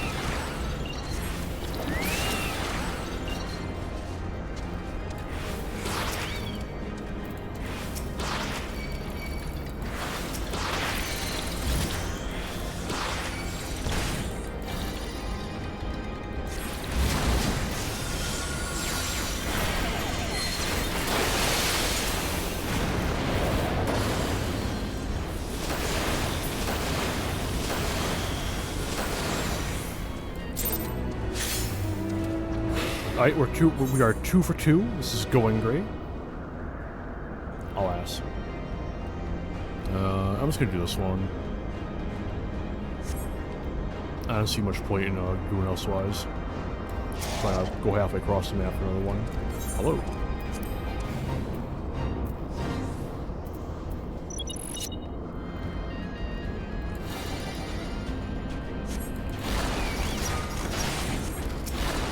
Nope, there you don't. Over here.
2 at a time the whole time.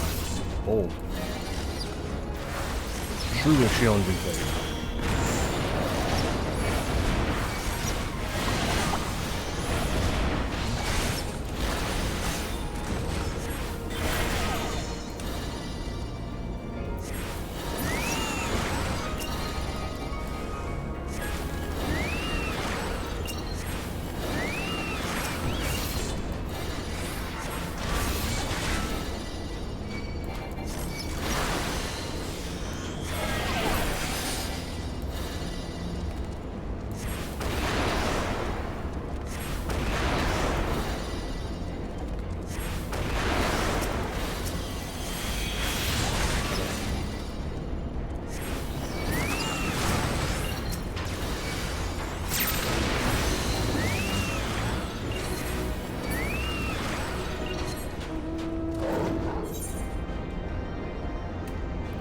Fate.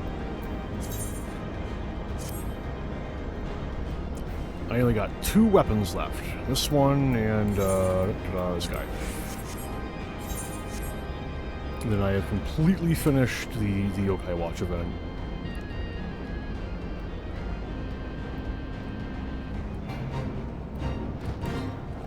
Alright, can I turbo cheese this? I cannot.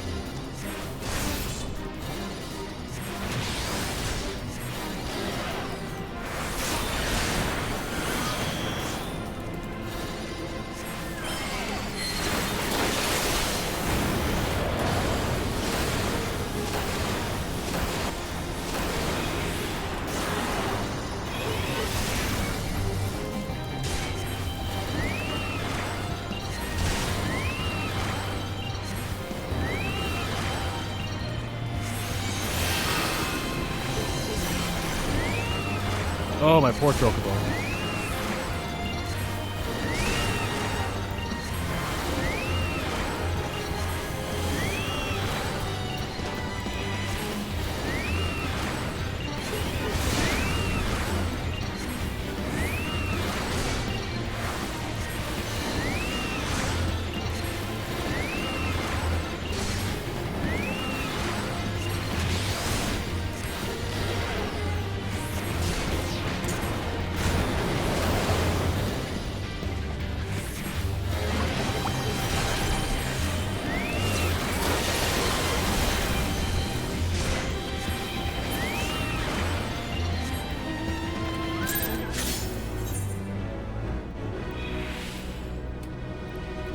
I love how my luck is so much better on on this dude than it was on fucking Enma.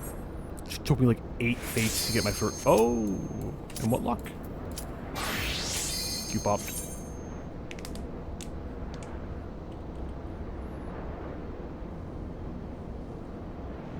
Come on, healer. I believe in you. I believe in you. You can do it. Oh, my gear's fucked. Oh, that's not terrible, but I gotta repair that. Hopefully I will remember to do that after the fight. Hopefully.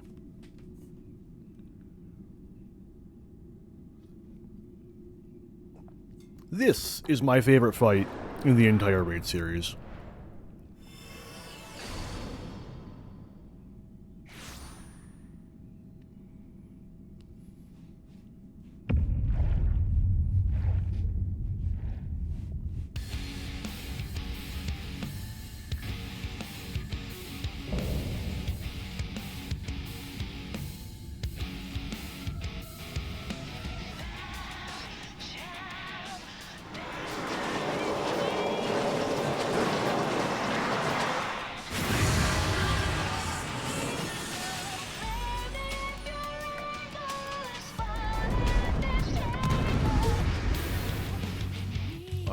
Who are we working with here? Paladin? Not bad.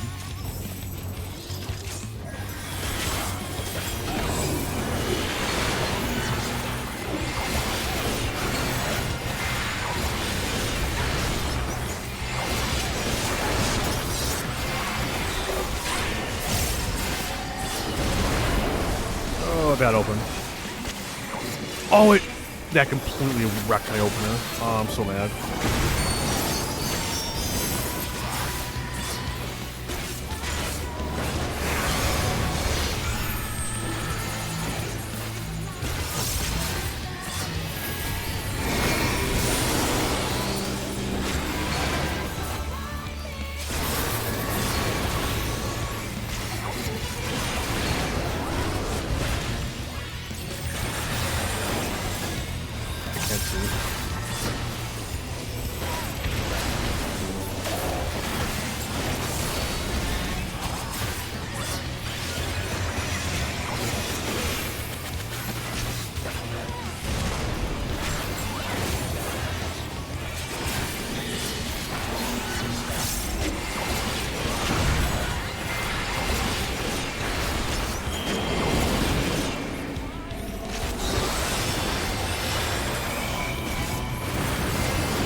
Poor healer.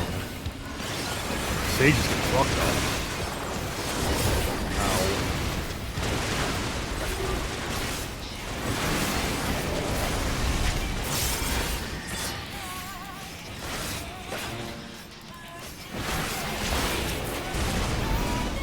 I tried.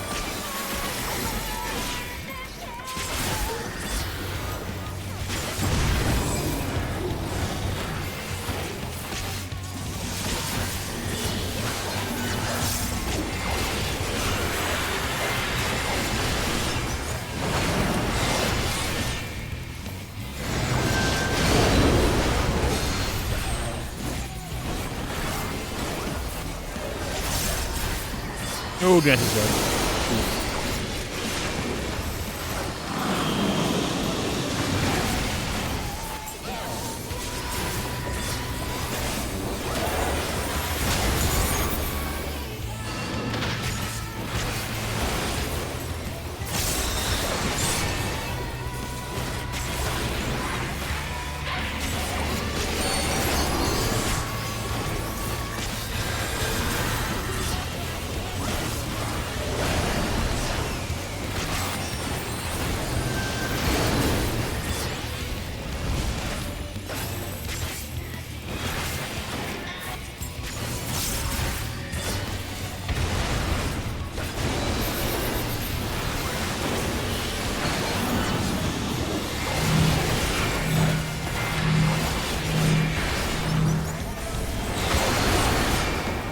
What? Oh, I didn't fucking leave my TV on right.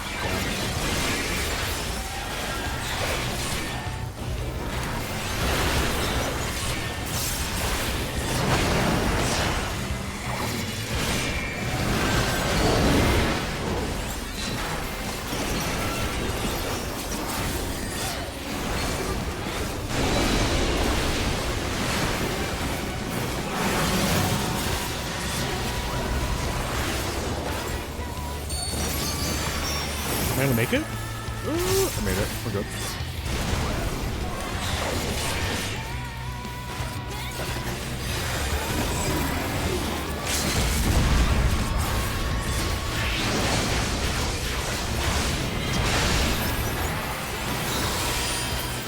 Fucking love that fight, man. Oh, it's so good.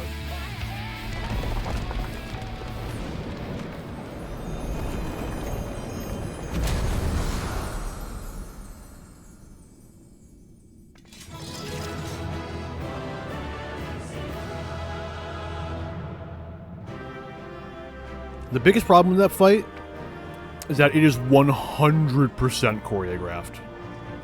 Start to end, like, it is blatantly clear. Thank you for the loot. Like you know at the beginning, with like near perfect certainty, the exact order of attacks that she'll do, which is a little unfortunate. But man, doing that when it first came out was such a ride, man. People dying left and right. Oh, it was great.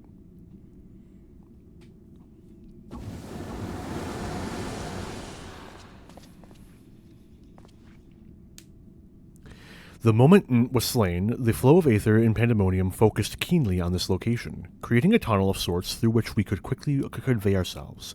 'Twas almost as if we were ushered here. This space was created with care and concealed with powerful wards.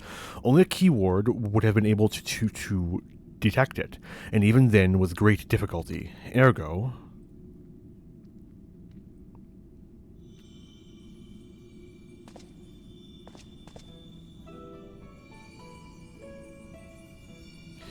If only I could restore Tartaros to order, but I am afraid this is the most I can manage with such power as remains to me. It has been too long, Master Lahabrea. Listen, Keywarden, I should not be surprised you were able... Likewise, yeah. I should not be surprised you were able to break free of Hephaestus' spells, even diminished as you were. It was not an easy task. Even with your aid, his curses dig deep into one's heart, creating a storm of emotions that is all too easy to become lost in. Only by chance did a fragment of myself remain, illuminating a path through the madness. And thus am I able to appear before you now, even while my body was powerless to resist Hephaestus' commands. Some small part of my logical mind stood alone in defiance. It even managed to speak to the outside world. The report, that was you.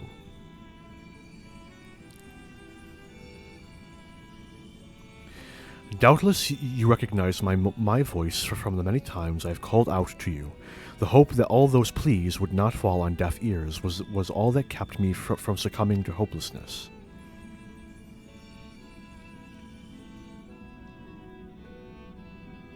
But I have a greater purpose here than simply saying my farewells. There is something you must know, that the tragedies of the past do not repeat in the present.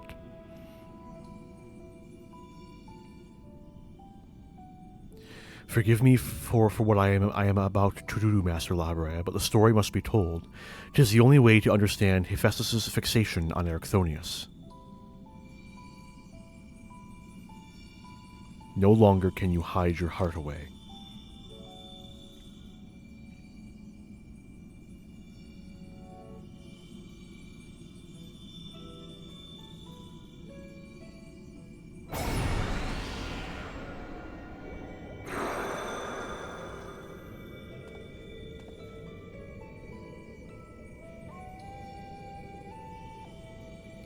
Hephaestus, no, the mask marks him as Lahabrea. Master Lahabrea had brought an end to Lady Athena's life and sealed away a part of his memories and emotion within Hephaestus. These are my recollections of the moments following. And you truly have no intention of revealing the truth to Erichthonius. My lesser half is now buried where none can find it. We would be wise to do the same with our memory of this day. Blood should not sway as the spirits... Fuck you. Blood should not sway the spirits so, but Athena's teachings have warped the boy. I fear he would see our star burn to keep his mother safe. Erichthonius believes that he feels love, but he is shackled by dependence. He could not bear the truth. His dependence makes it all the more important to be open with him. He will seek answers about his mother's loss, which shall inevitably lead him to you. Are you willing to accept the blame for Athena's death? Are you willing to accept your son's hatred?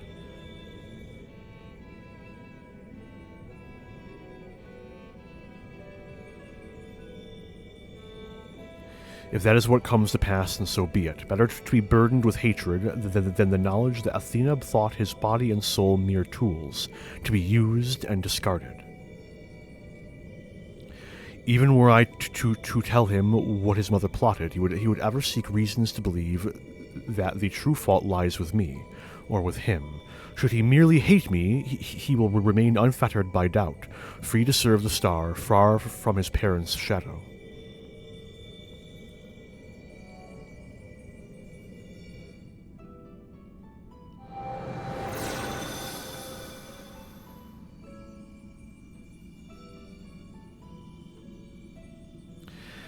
Erichthonius loved his mother more than life itself, and yet, what a dreadful truth you've borne all this time. Such is Lahabrea's nature, every action, every word, a solution to life's great dilemmas, and none to spare for his own. What I have revealed to you is but a small portion of a larger picture. I shall leave it to Lahabrea to paint the rest for you, and for Erichthonius, I hope.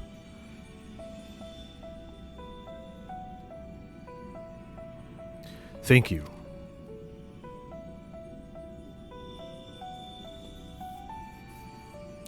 I always admired you, you know. What choice did I have when you sacrificed so much to guide our star to the heavens?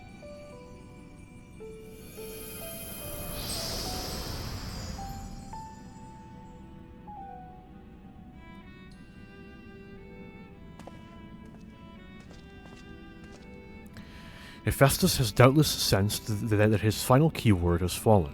We should return to the surface before he moves to strike us here. If we are to face him, we must be prepared to bring our full strength to bear.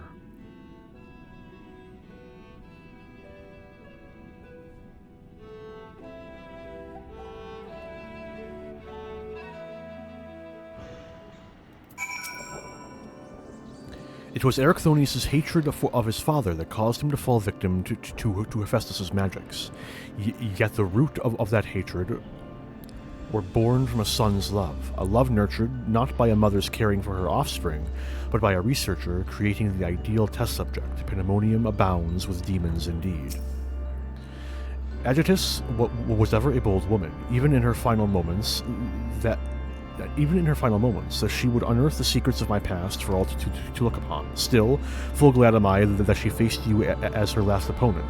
I could think of none more worthy to send her soul off to the other side.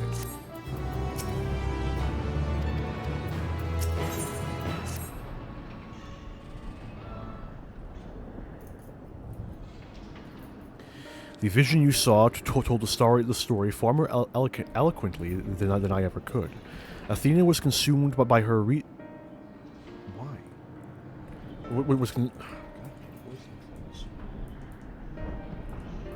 we go. Athena was consumed by her research and was willing to sacrifice her own child if it hastened her progress. She did not offer him a position here out of a sense of love or pride. It was merely because she knew he would be the most pliable test subject. I see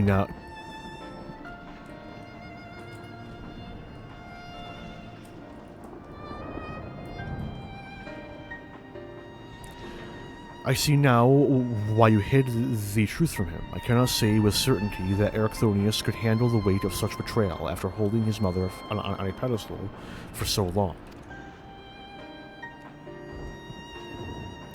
Unfortunately, it seems not even her death has ensured his safety. Hephaestus has taken up Athena's research and succeeded in creating Hemitheoi.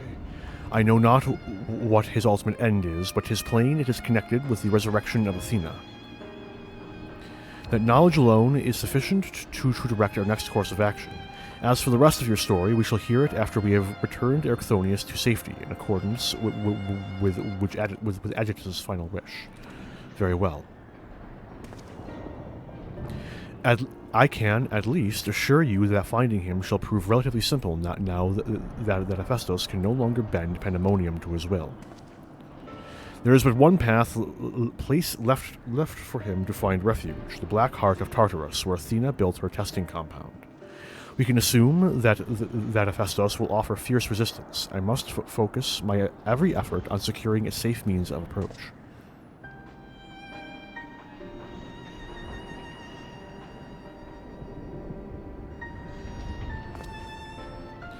La Habrea, I would ask that you assume the duty of summoning our intel's phantom warriors.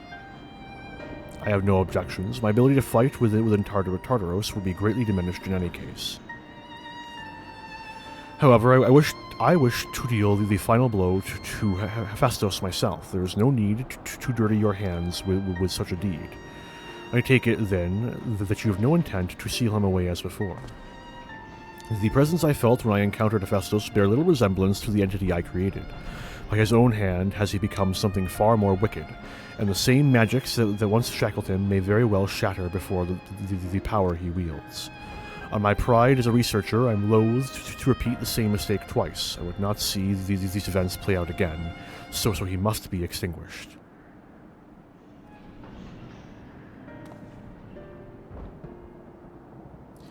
Well, then I shall open the way forward. May we finish this together.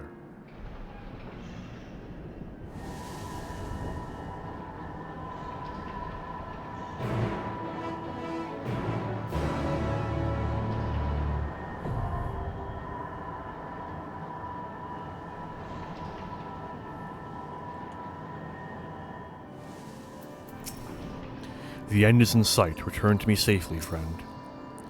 If Hephaestus truly means to continue Athena's research, then Erechthonius is indispensable to his goals. He is safe, but for how much longer I cannot say.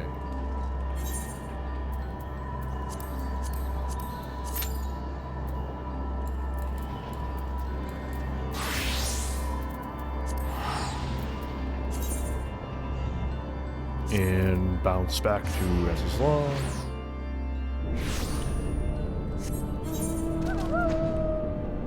And I mean, if I can, no, I'm just going to direct you over to a Life of Brain.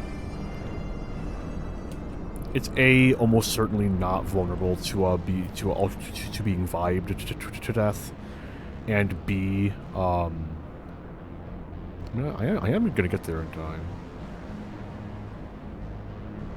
Wait, won't hurt. May as well try.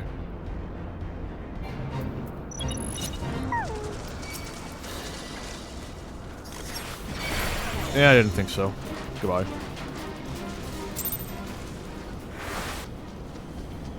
Leave me alone.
Go away.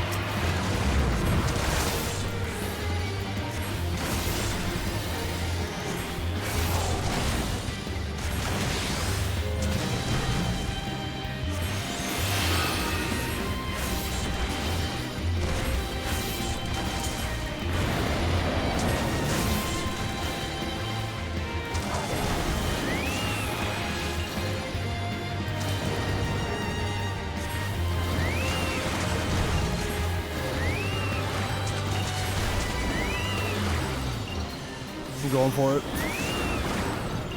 Worth it.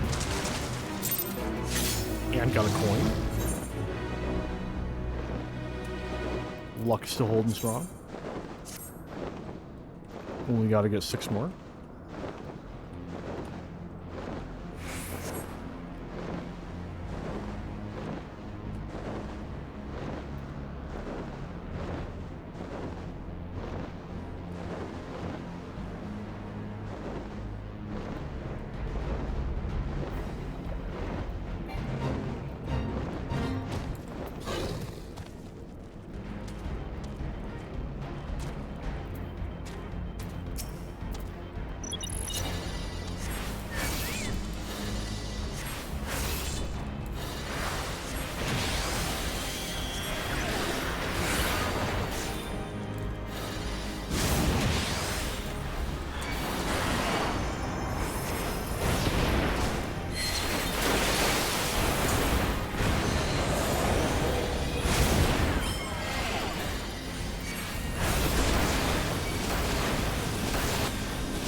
Yeah, it's a lot of effort. I don't know if I'm going to be able to do it to a complete listen done.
Oh, that was huge.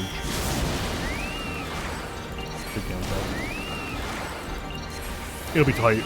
It'll be really close.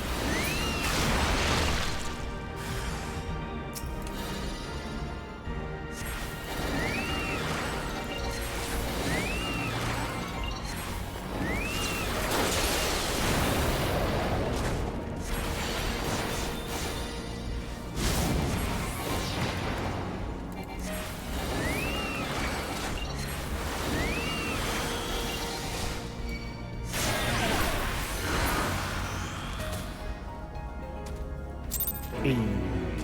No coin though. Sad. We're just gonna go back here.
Alright, not quite what I wanted to do, but okay, I'll take it.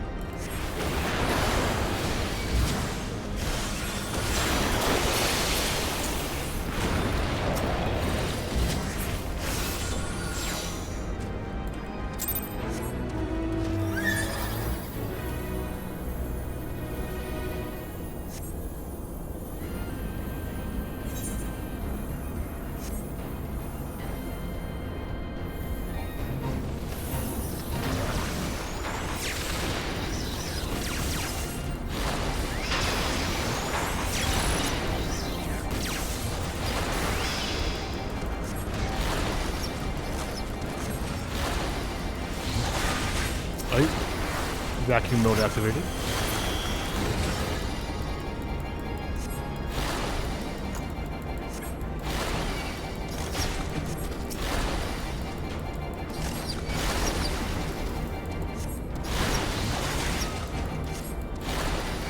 I'll just hold them in place, and the white mage can smack them, and then we'll both get gold medals, and everyone will be happy.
halfway there, right? Yeah, halfway there.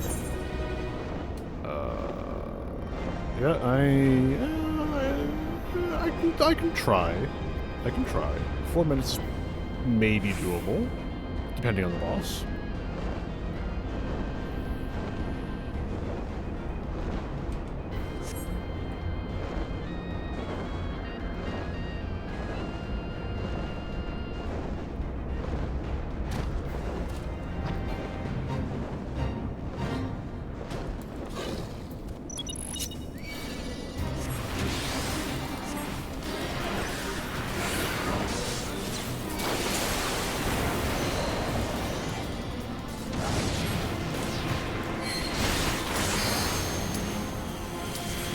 Alright, my time limit just got a lot shorter.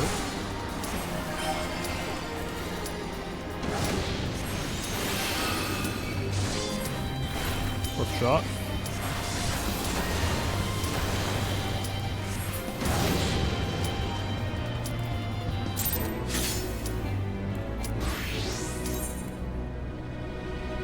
Even got a coin out of it. Very good.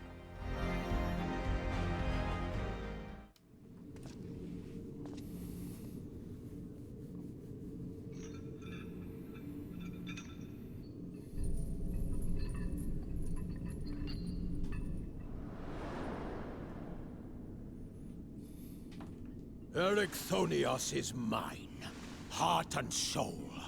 And with your death, none will be left to stop me.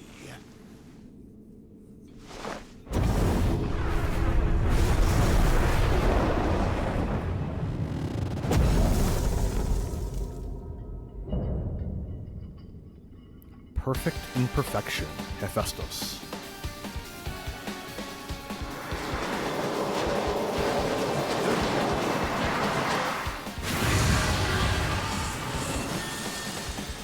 Ooh, it's red. I never got a chance to notice that before. As opposed to Themis' blue, or like bluish.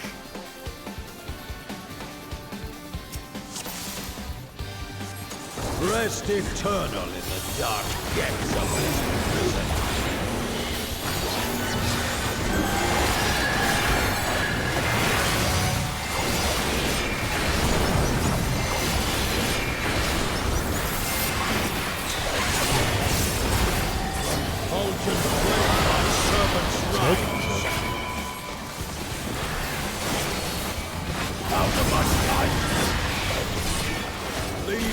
But ash in your way.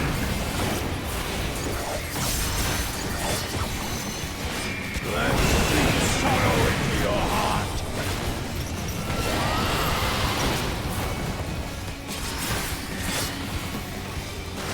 A fleeting death.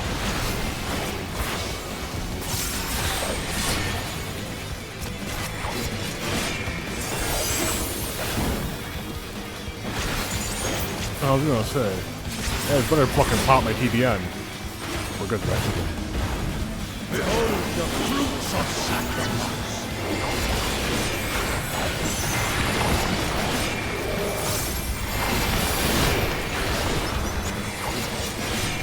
You are prey to be consumed.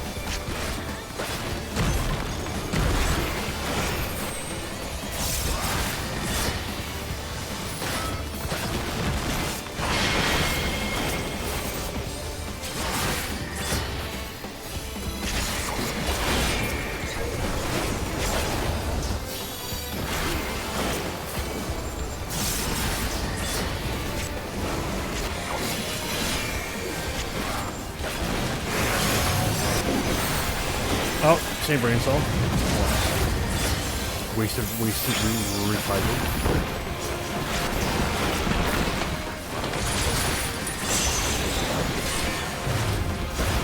Perish with blade generation.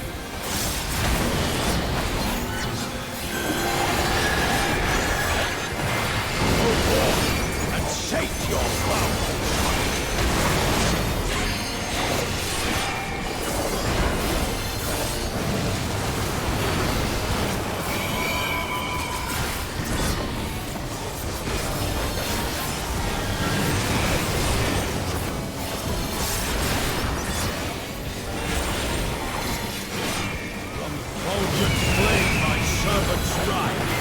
a sword that put a dot on them. Oh well. I'm tired of this. I'm sure they don't mind. Oh, that was on me. Alas.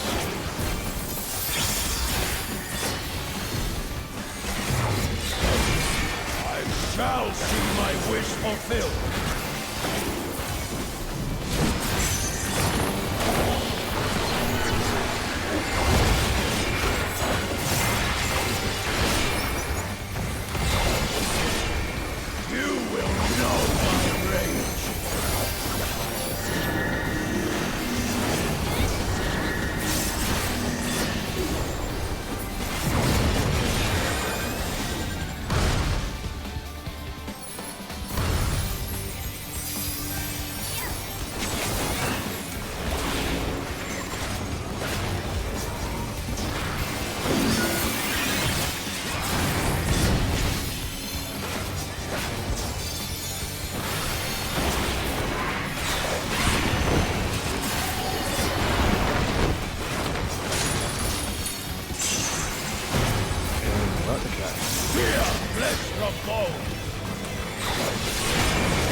Well, it's basically dead. It's okay if I get like a living shadow at this point.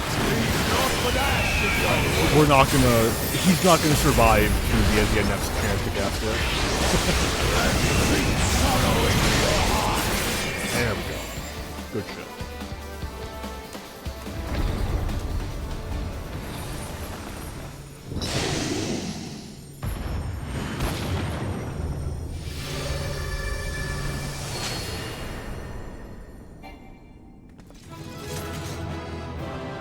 I wonder. Oh, the minion probably dropped, and I've already got the minion. I think I got the minion in like the first one or two. Lucky son of a bitch that I am. Minion that I will literally never use. Now we end this.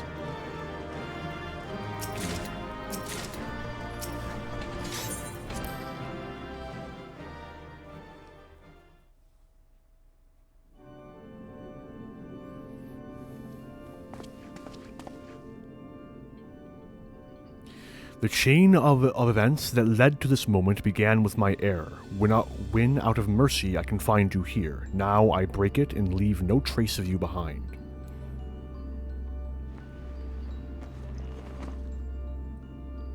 This is not over. I see you will not go peacefully.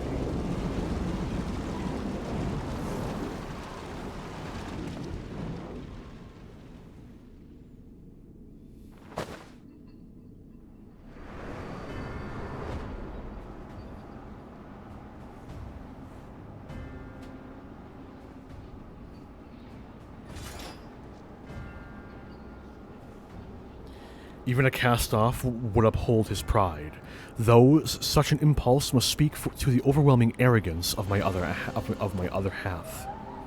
The name Hephaestus shall grow to eclipse yours. None shall remember the deeds of La Habrea once I fulfill Athena's ambition and bring Erichthonius' dream to life. You speak as if you carry wit for the boy. Why then do you cower behind him? There are some desires which must not be realized. Athena would see the world destroyed if it meant she could find hers in the ruins. As for Erichthonius,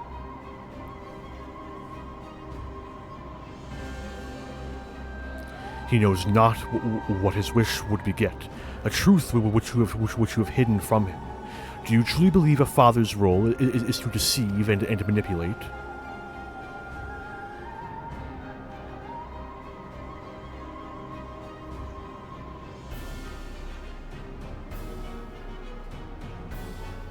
My wish? You would claim the name Hephaestus and call yourself his father, yet you bind his mind and body in dark chains. Your words and your pride ring hollow. Athena wanted her son by her side, and he desires to return there. What wickedness is there in mending a broken family? Athena cared not for Erichthonius beyond how he could serve her ends. You claim to be acting in his interest, but 'tis plain you are no different. As I ushered Athena to her end, I vowed that my sole mission in life would be to guide this star true.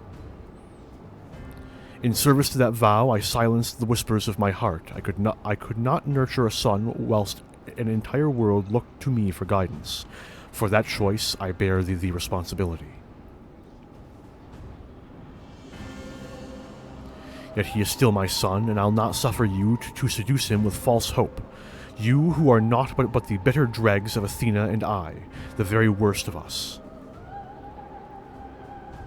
Mother, no, then how do I...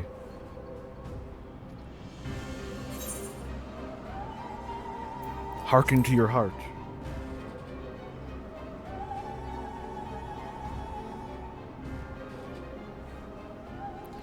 I hear you. I owe you and Themis an apology. Athena, did you ever in La Habrea? I will have my say.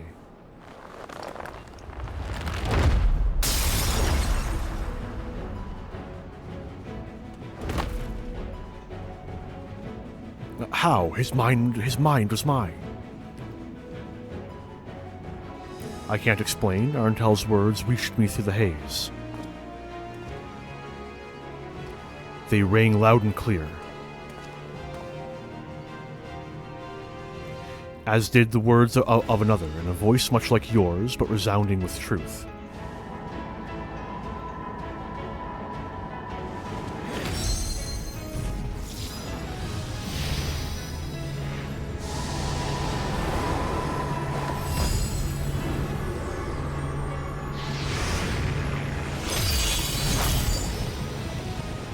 How? When did you master these bonds?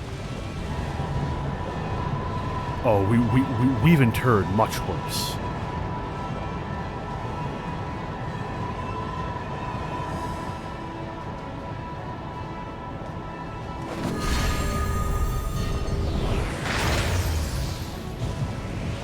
You worthless, you!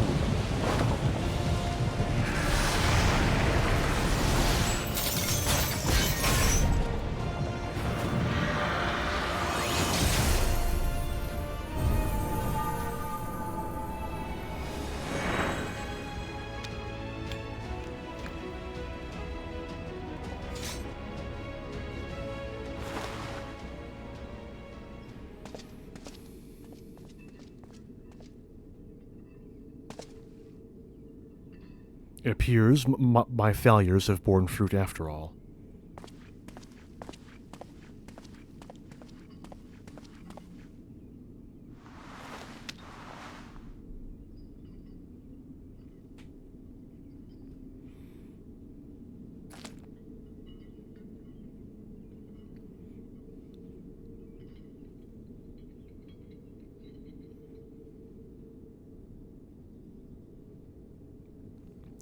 You did well, son.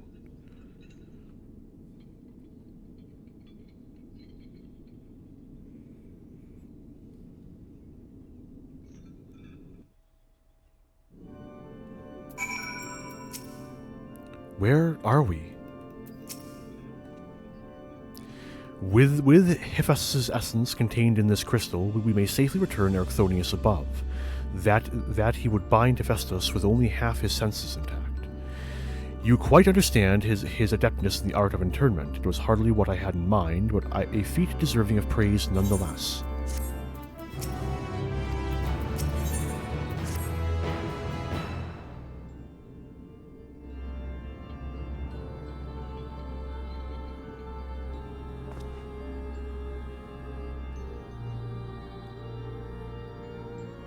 I feel no trace of Hephaestus' poison in your mind, and for a blessing, it appears your body is none the worse for wear.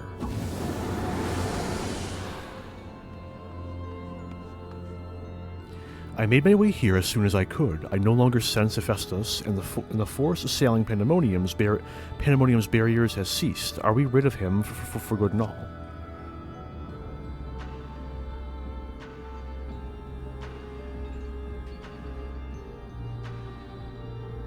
I see. Despite his muddled senses, Erchthonius felt that to seal Hephaestus away was the proper course. It wasn't so noble as that. I only knew something had to be done, so I acted. La Habrea, was that how you dealt with Hephaestus in the past? Indeed. It was not but the parts of my memory and soul that I had cut away. A mass of aether without a material vessel. Storing his essence within a crystal was the most logical choice. On that matter, I believe the time has come for you to share the rest of your tale of Hephaestus' creation and Athena's end. I heard your words, but only vaguely, as if from under the surface of a deep pool. My mother wished to use me. I would hear the whole truth. I want to know what happened here, and what drove Athena to act as she did. I'm ready.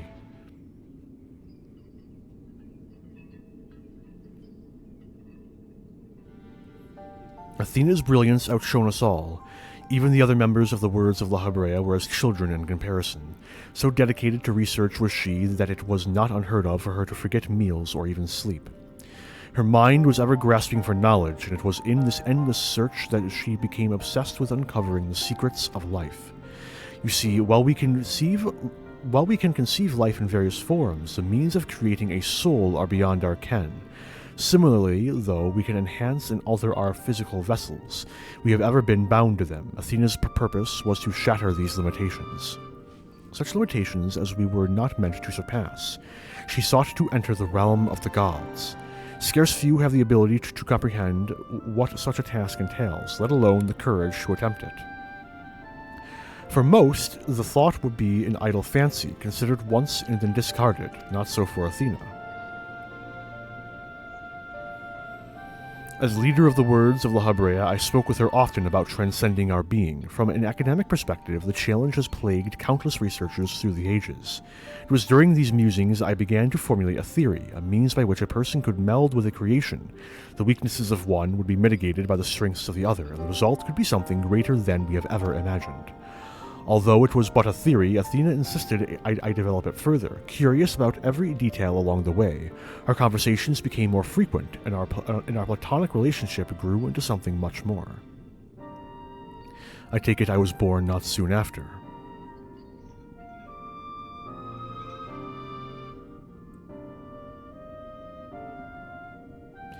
Just so, I believed she bore true affection for me, and was blind to her hidden intentions. When Pandemonium was built and she requested to lead the researchers, I saw no reason to deny her.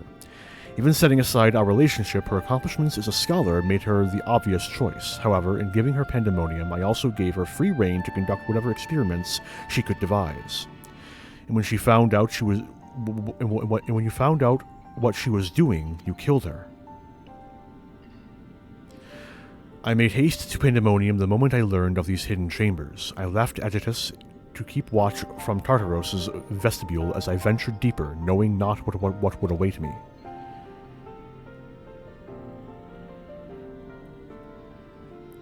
As for what occurred next, 'tis best to see with your own eyes.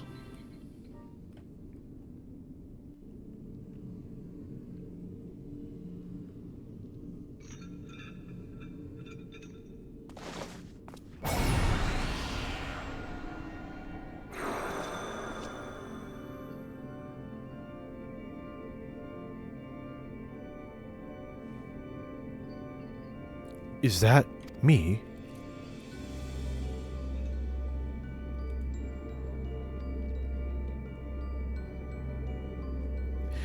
You are well aware that out of respect for our neighbors in Elpis, the researchers of Pandemonium are not to be masked. Yet you stand before me with your face covered. What petty defiance is this? What indeed? So quick you are to rebuke me, though you yourself have not set foot in these halls since their inception. You must have known you could not conceal this from me, from myself and Abyssos forever. As well you know that I cannot allow it to continue. I shall say this but once. Release Ericthonius, else I shall have no choice but to strike you down.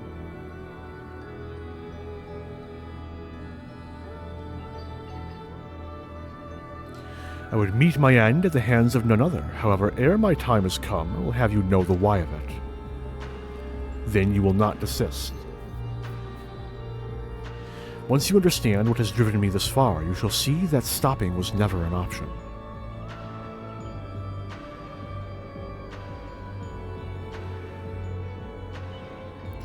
The feelings of one weigh little against the needs of the entire star. Of course, of that I am well aware, but you did not deign to descend from your lofty heights simply to lecture me as you would a child. You have an interest in my motivations. What possessed Athena, peerless researcher and mother to the son of the great La Habrea, to embark upon the path to her downfall? History will demand an answer, but it is you who deserves one.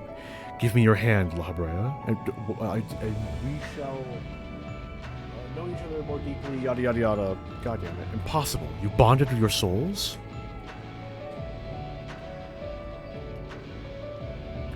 Aye, that the boundaries between us would cease to be, she offered me everything, to be understood. I found myself unable to refuse. At that moment, my mind was a storm of questions, yet one roared the loudest. Did Athena ever truly love me?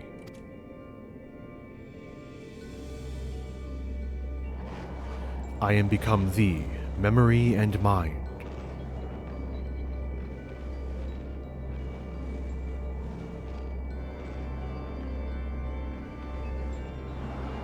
And I thee.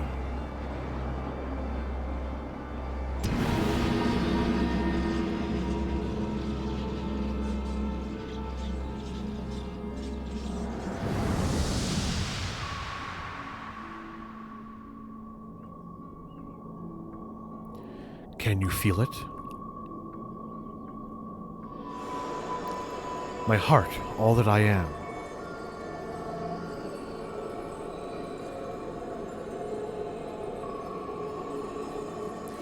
Yes, as if it were my own.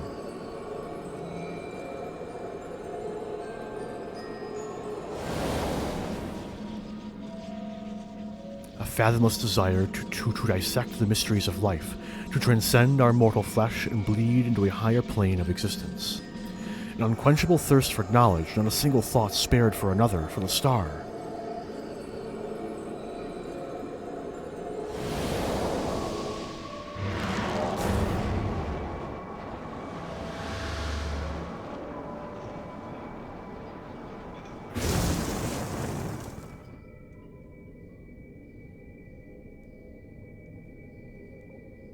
How disappointing.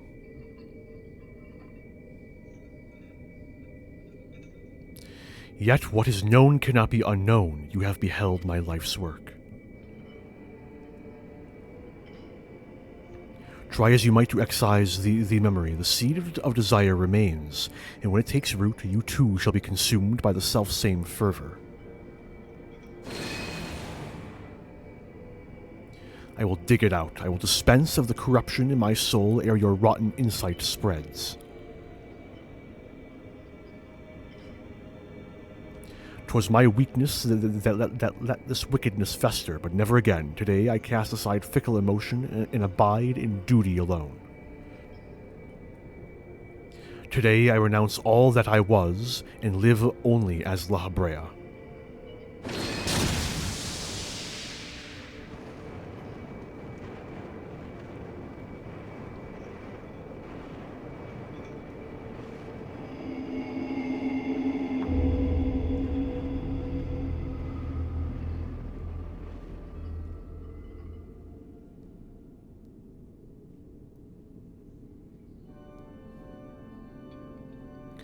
Thus did I forsake the part of myself that had been polluted by Athena, sealing it within a crystal.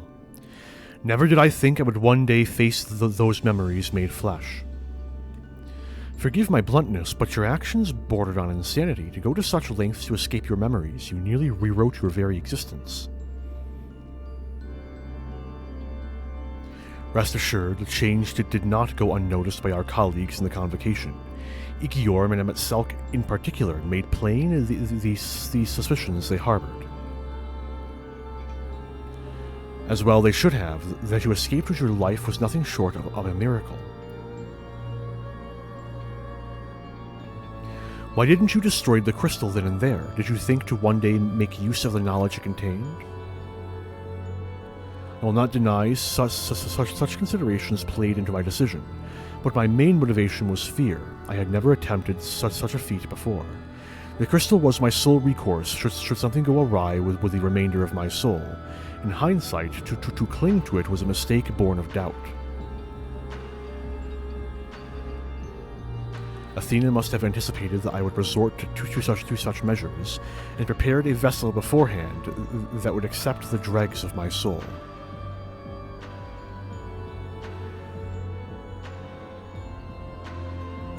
Hephaestus doubtless believed that he was performing his duty as a husband and as a husband and father should, yet in truth he was but a puppet being pulled to and fro by Athena's desires. His goal was not to raise himself high. He thought only of seeing his dear Athena live again, that she might finish what she began.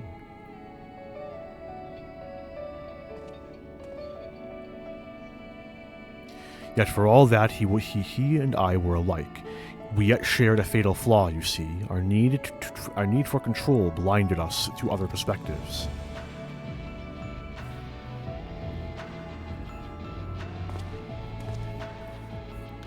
While I was enthralled to Hephaestus, you called out to me. What say you now? Does La Habrea speak true?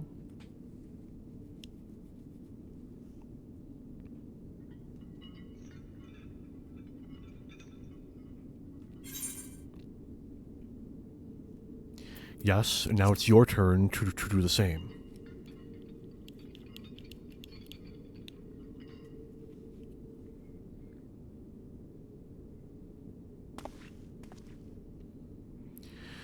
I just want to know one thing. Did you truly believe that hiding the truth was best for me, even knowing how I felt about my mother? The La Habrea I know had a fatal flaw, after all. I'm still not convinced. I have said all that I can say. Now it is for you to choose to believe me or not.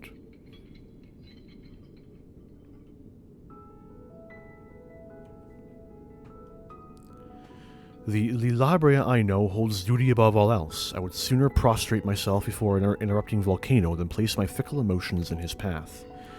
When you return to the surface, you'll doubtless don that mask once more. So before we climb out of this forsaken pit, I suppose I should say,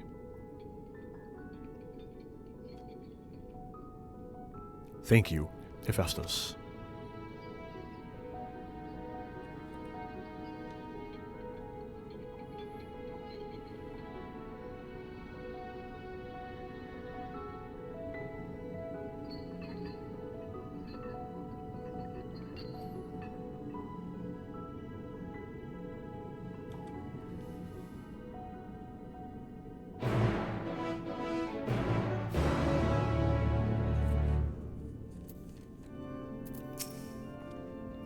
Hephaestus was far more than an imitation of La Habrea. He was quite literally a part of him.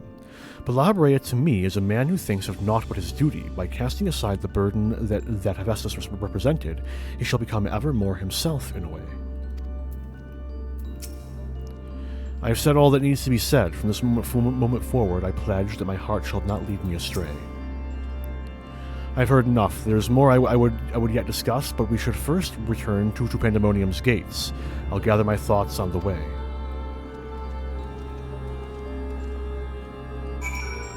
Just a moment. Just gotta grab something real quick. I never noticed the eye.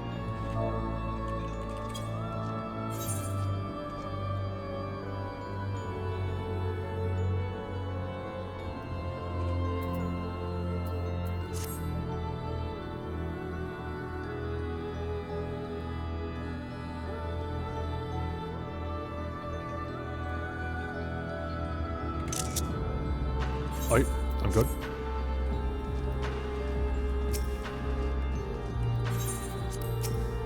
You son of a bitch. Okay.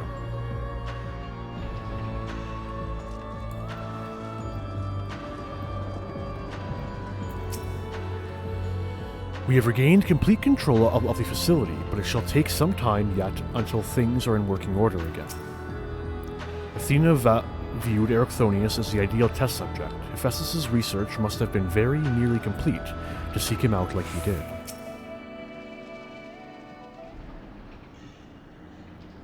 I owe you an apology, Arentel. It was due to my own inexperience that Hephaestus was so easily able to take hold of my mind. I also owe you thanks. If you and Themis hadn't chosen to brave the chaos occurring in Pandemonium, then I would have never known La Habrea's story, my own father's story. It was a tale I, too, was fascinated to hear. I very much look forward to speaking with Azem upon my return. I cannot help but wonder how much of this he foresaw. I'm afraid I cannot allow that, Elidibus. So long as you retain control of Pandemonium, there is work to be done. But of course, I shall first free the remaining warders and restore this place to its former glory. Using the facilities in Tartaros, I should be able to reverse the changes made to their bodies and minds. I shall stay behind to oversee the process. That is well, but I must yet learn why I was considered the key to Hephaestus' experiments, and how he intended to revive Athena. Such questions are best left unanswered. In fact, I forbid the pursuit of that knowledge. The boundary between man and creation shall never again be crossed. And I intend to destroy the crystal containing Hephaestus' essence, that is, that this mistake never again repeats. I see no reason to gainsay your judgment. There is yet the matter of your crystal, however. Truth be told, I had not considered its origin until I saw the one containing Hephaestus' aether. I was struck by how wholly different they were. There is another.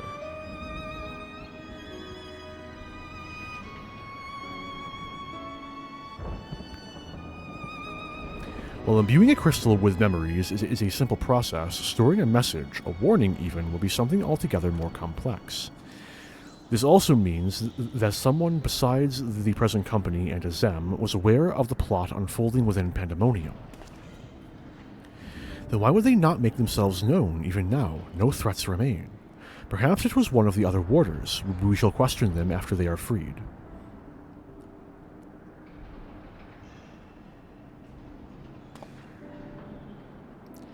That task may take some time, a resource I'd rather not steal more of from you. Return at your leisure, and we shall share our results then. You've done more than enough for the time being. I am of the same mind. Leave the loose ends to us and continue upon your journey, or, if you are so inclined, take a much-needed repose. This talk of journeys smacks of Azem. As well it should. He is pledged to keep moving until he has seen every corner of the world. If you find yourself with a spare moment, you might bring that crystal of yours to La Habrea. He may be able to offer further insight. Until then, my friend.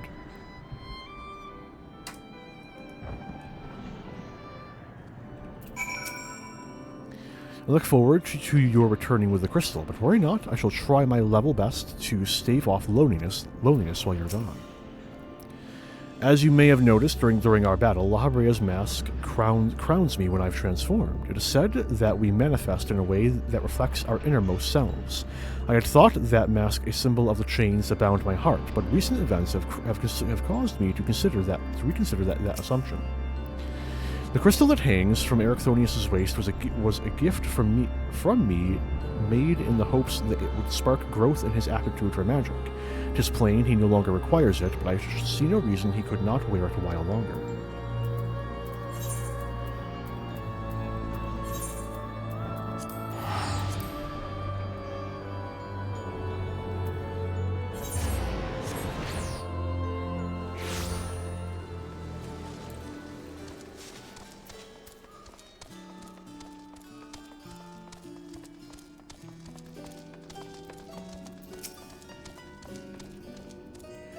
Why, Miss Arntel? Excuse me if I'm not my usual chipper self, but we have not been... But we have been without... But we have not been without our difficulties in your absence. You see, communication with the airship Professor Calden commissioned for his search was lost some time ago. We now have quite lost track of where he might be. And to make matters worse, Nemgigi has sent word of an unusually large amount of energy coming from somewhere within the ethereal sea. I was just on my way to the Aetioscope, in fact. Please, you must come with me. I'm sure it's fine.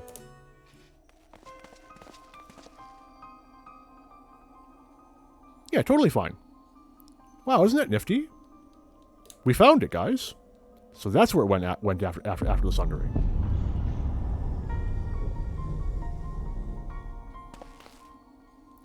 What?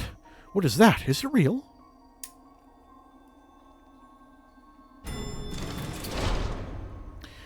Why is it that whenever danger visits the world, you are never far behind?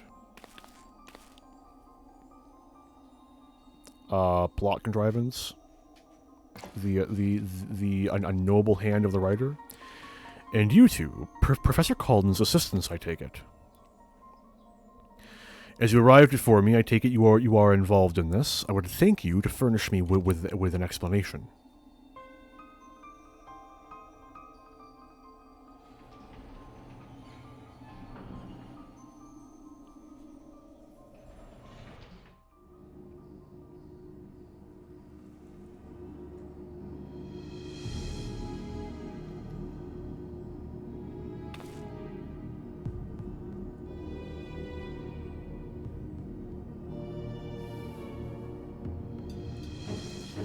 While the research summary you submitted to the forum gave us no cause for concern, these details are alarming. The professor's last message indicated he was on his way to Az's Law, but we know not whether he ever reached his destination.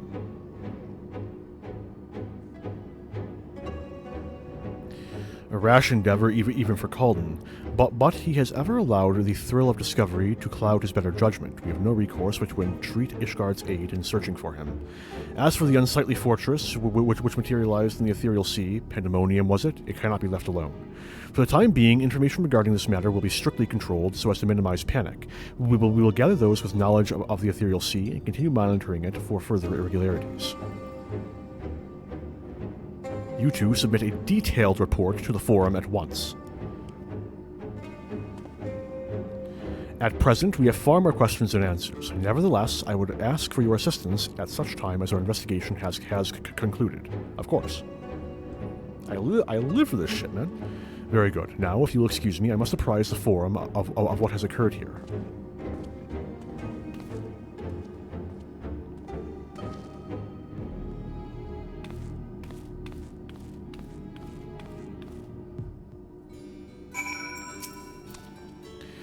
Just when we need him most, Professor Calden remains unaccounted for. He even brought the crystal with him. We are left with scarce few straws to grasp at. While I am but a lowly assistant, even I can see that our two current problems are likely related. The same party or phenomenon may be responsible for both. Conversely, I see now that my unexperienced imagination failed to do Pandemonium's pitiless spires justice. I can only wonder if the facility itself traversed the ages. Did the creations within do the same? What of the keywords? But answers to these questions shall come in time. I am sure, for now, I must do as Master Fortuno asked and write that report. As for you, Arantel, pray get what rest your responsibilities will allow. When next we call upon you, I wager we shall need you in prime condition. And with that, we have concluded the second wing of Pandemonium. Now, I am going to go offline for a little bit, so I can eat, drink, walk around, just take a somewhat extended break, and I'm planning, though I'd make no promises, to pull the same stunt that I pulled when I went through the Eden series. i.e., I'll be back online in about an hour, 2 at most, but then I kind of have to be up early tomorrow morning, so we'll see how it works out. But in the meantime, I want to thank anyone for stopping by who did. I really appreciate anyone who gives me the time of day. And until I stream again, have a good one, all.